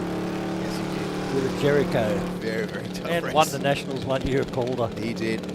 Won many races, actually. Yeah, he Rob. was a damn good racer. And his son was a good racer too. Very much so.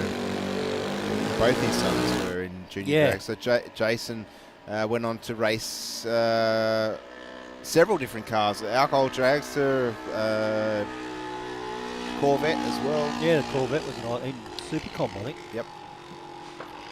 12.30, 53 mile an hour there for Edith in the aeroflow lane. Next we have George DeCarlos in a C Junior Dragster in the airflow lane, and Alex Rottenbury in a AA Junior Dragster. Alex from Picton and George from Wetherill Park. George sponsored by Brick and Go Bricklaying, and Alex by Hunter Race Engines. Alex is also sponsored by LJ Constructions and Scruffy. George is also sponsored by Hume Performance. They've been around a long time. They still have it. Still at, yeah, Warwick Farm. Warwick Farm? Yeah, El Toro Estate. They were right near 10 Tenths Motorcycle, I think, from memory. Yeah, Linny Yeah, was there for yeah, a fair bit yeah. too.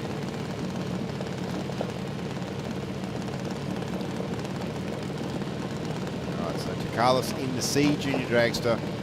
Rottenbury running AA. Will be a reasonable gap across the finish line with these two, but that does not mean that they will not compete a little bit later on this afternoon, where of course dial-ins and handicaps come into play. Rottenbury away with a 001 on the tree, John. Gotta be happy with that. Damn, that looked red. Red by a long way, but stayed green. 781 with a 3, 83 mile an hour through the top end. To a 12.44 with a 4 at 52 for Takalis in the aeroflow lane there. Never complain about a 001. No, I would never complain about a 00 anything. Next we have Riley Ito from Greystanes in the AA Junior Dragster, and Robbie Risteski in a B Junior Dragster up from Queanbeyan.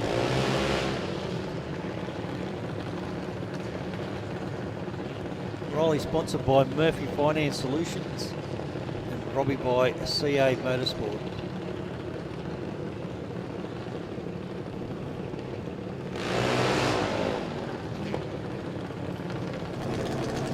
Pretty cool looking race cars. You see that really nice low shot on the stream there. That is Riley Ito on screen right now.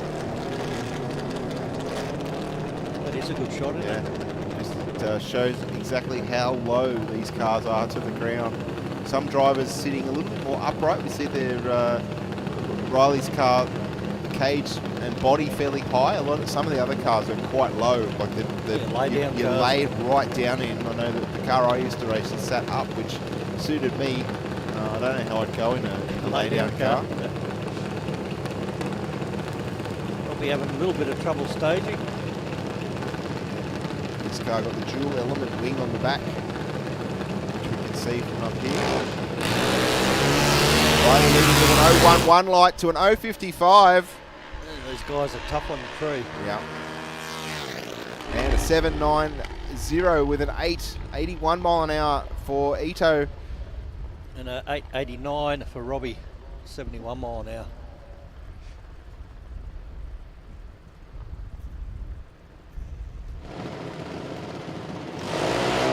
Robbie's car pretty consistent on the previous qualifying time that he laid down. Next up we will see Jeffrey McNiff from Warrington Downs for St Mary's Engines and SCG Race Parts. Alex Rafalo, double A Drags. Very good field of cars here today, Bushy. Speed Flow Junior Dragster, got 28 cars. Yeah, another strong field.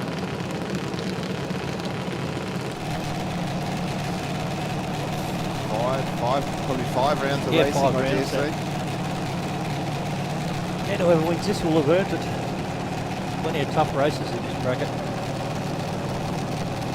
You see Rafalo up at the starting line. He came out in the first round and the car not happy as soon as he touched the throttle. It went to the stall on it. Just over the 163 light. McNiff out in front. 540 cc's doing its thing. 778 with a 982 mile an hour in the airflow lane. And 837 for Alex, or 833, excuse me. Got the dyslexia going on today. Oh, I've had it a couple of times already.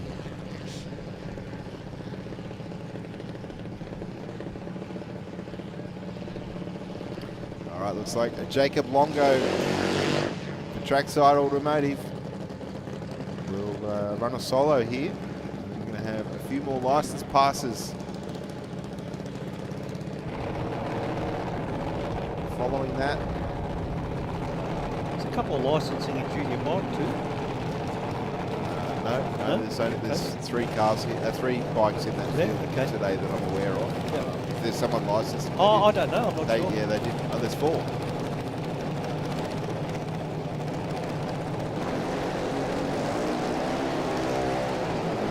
Before the tree was activated. No, he didn't. So, Oh, the Slap car- me. No, it's okay.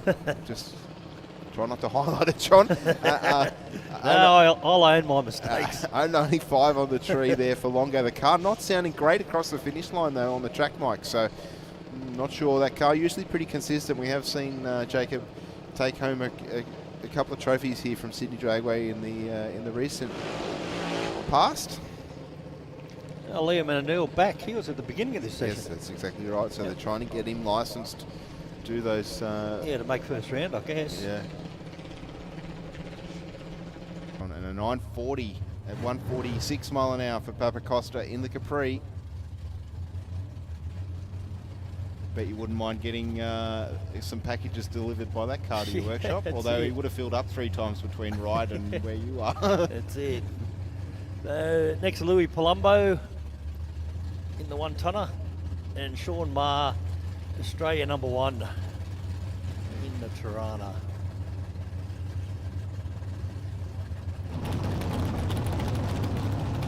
Australian champion, Sean.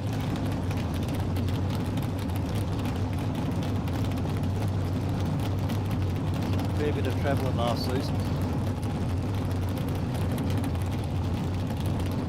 Really taking his time staging.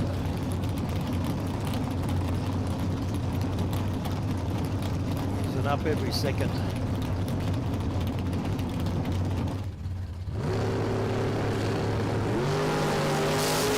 Good 20 light for Sean, and yeah, I think so. 934 for Sean. And Louis with some problems. 16.7.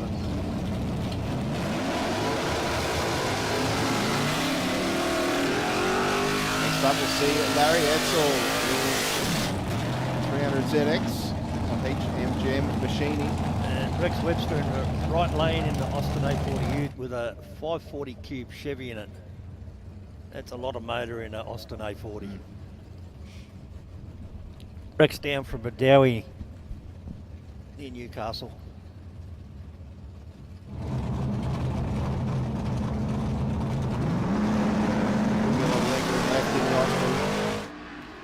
032 on the tree for Edsel.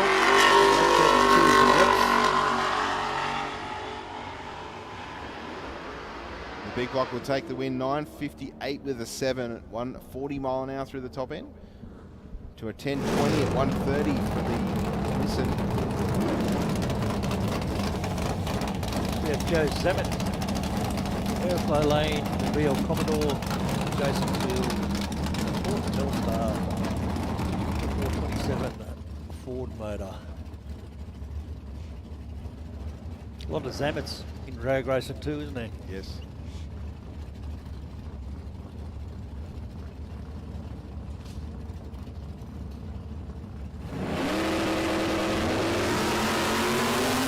A 94 light for Joe and a 273 for Jason.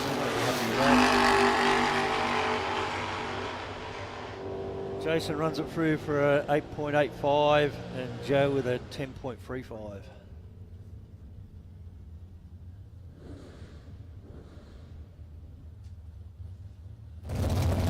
Now it's not a mile here, these guys, but oh no, here comes it's Victor the Golden Greek. He's going to have a shot at his last name. And Adam Hunter in the right lane from the Royal Mail. Sadly, Giannis in the airflow lane. And Adam in a XD Falcon. Ace of ties for Statler Giannis. Racing's Tirana. Not going to get the ET that he wanted, but an 0.27 reaction time. Happy with that. 0.54 for Adam. Adam runs it through for a 9.71.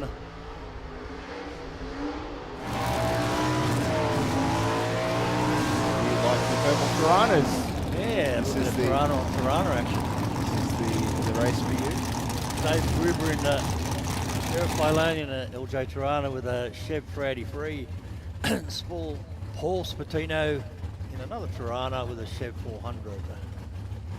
Did Spatino run a different car, or is I it just a think different so. colour? I'm not sure. In my mind, I'm seeing a black Tirana, not a purple one. 0.34 on the tree for 3.57 for Spatino. And Spatino gets the stripe, 8.40, 160 to a 9.48 at 1.39. In the aero lane. Chevy Taylor in the low lane, sponsored by Tilly Motorsport. It's bubble top 409. And Morales, Yo Logistics XT Falcon with a 363 Windsor. I don't know if Pete's car still got a clutch in it or not. It was a clutch car. Based on the previous run, it still does. It's, beautiful. I love that. He mirrored the Ant 14s. Excellent. Yeah. One went one way, the other at the same time went the other direction. You gotta love a clutch car. Pat reckons he's got 3 here.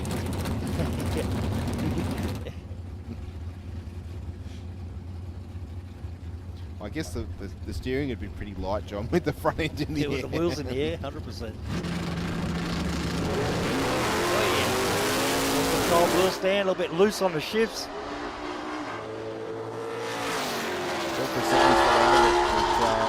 Staying with the bubble top. 10.34 with a 129 miles an hour for Chevy Taylor. 11.07 for Peter. I'm pretty sure he would have buttoned that off.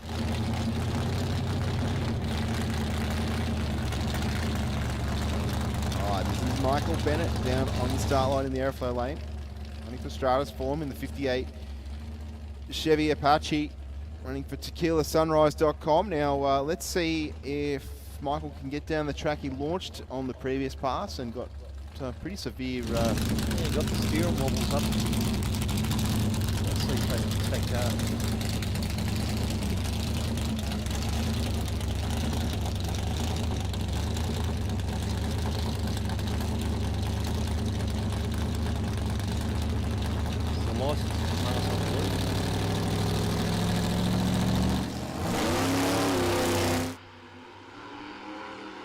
No wobbling there. Happy with that, buttons it off.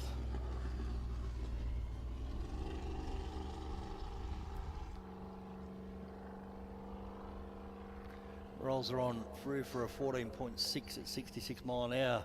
Well, the wobble's gone, so the boys will be very happy with that. I wonder what they found, or wonder what they changed. Or She changed something.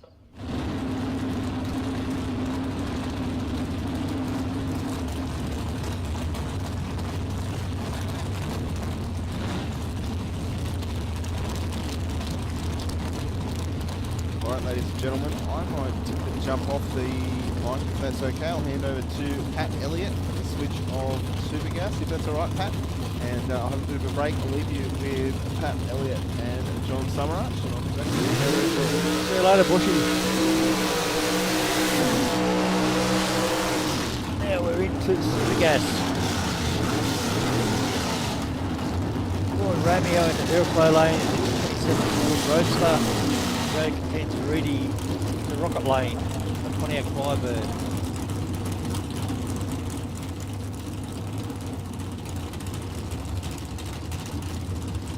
Always sponsored by Burson Auto Parts and VP Race Fuels. Joe Cantariti's is the current track championship leader, or current track champion, Super Gas.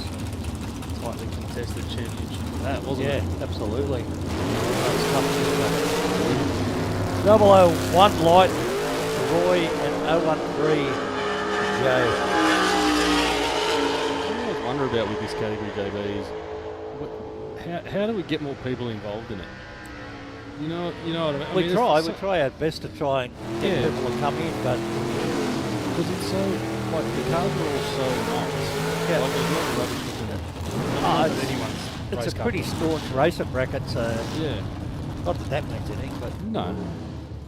It's, it's not like it's They not got like it's a 14 ragtag group of rubbish cars or anything Yeah. like that. Like, they're all primo cars. Yep. They look unreal. Everyone races super professionally. Yep. You Well- think more people would want to get involved, right? yeah. Well, I couldn't race this weekend because of family issues, and Daryl Stevens is down at the Bend. Yep. So yeah, we normally have 7 or 8 cars, Mm.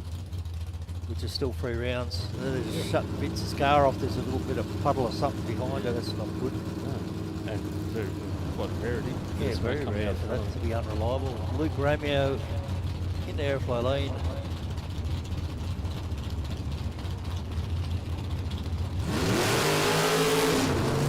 Gets away with 138, so I dare say he was a little bit rattled with what's going on there on the start line. Yeah, I don't know if they were sure whether they're going to back him out or Yeah. not, because the pre-stage light's still on. For Yep.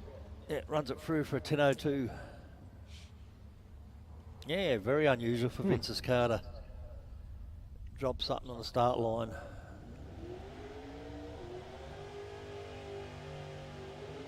Panetta up in the holding field. So yeah, there's 13 cars entered at the Bend this weekend. In Super Gas. Yeah. Yeah, Oh, nice. sorry, not the Bend, at Mildura next weekend for the yeah. Twilight Nationals. Yeah, okay. So it's a lot of the guys are Melbourne or Adelaide based, Yep. and haven't been coming up here for whatever reason. So Well, it is a bit of a trek, I suppose. isn't yeah, it? yep, Same reason as then, right? that's right. I'll go one day. Yeah, something in between 2 bits of bread, I reckon. That's the reason why you should be racing now, but you don't have to cook everyone lunch. Yeah. But that's a No, great good initiative. to see guys that are not racing for whatever reason are still involved in the sport in one way or another, of crewing or helping people out, or yeah, it's 100%. good. The love of the sport. That's exactly right. And to back up the fellow racer as well, because, just because Team Digger's sort of behind that top qualifier prize doesn't mean that it's got to go to one of them. Yep. It's for anyone there. So, as Albie said, there's Josh Nago comes up from Victoria. Yep. And, if he wins $100 as a top qualifier, that's his fuel for the way back. 100%. It's not a Every cheap- bit helps. Yeah. We don't race for money, but when you win, you don't give the money back. Yeah, well, you can't do it for free. Yeah, exactly So, right. Jesse Barnes here in the Aeroflow lane. He's got the GSX 1300. So we have Lucas Niga. Yeah. Just No, that must be November 1584. stand up in Victoria. The Maltese Express. I like it. GSXR runs through for a 975. 141 mile an hour. Yeah, crazy stuff.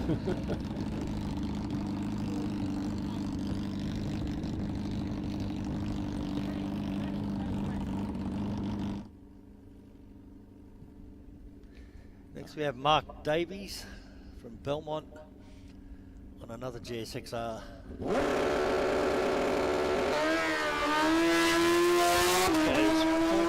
066 red.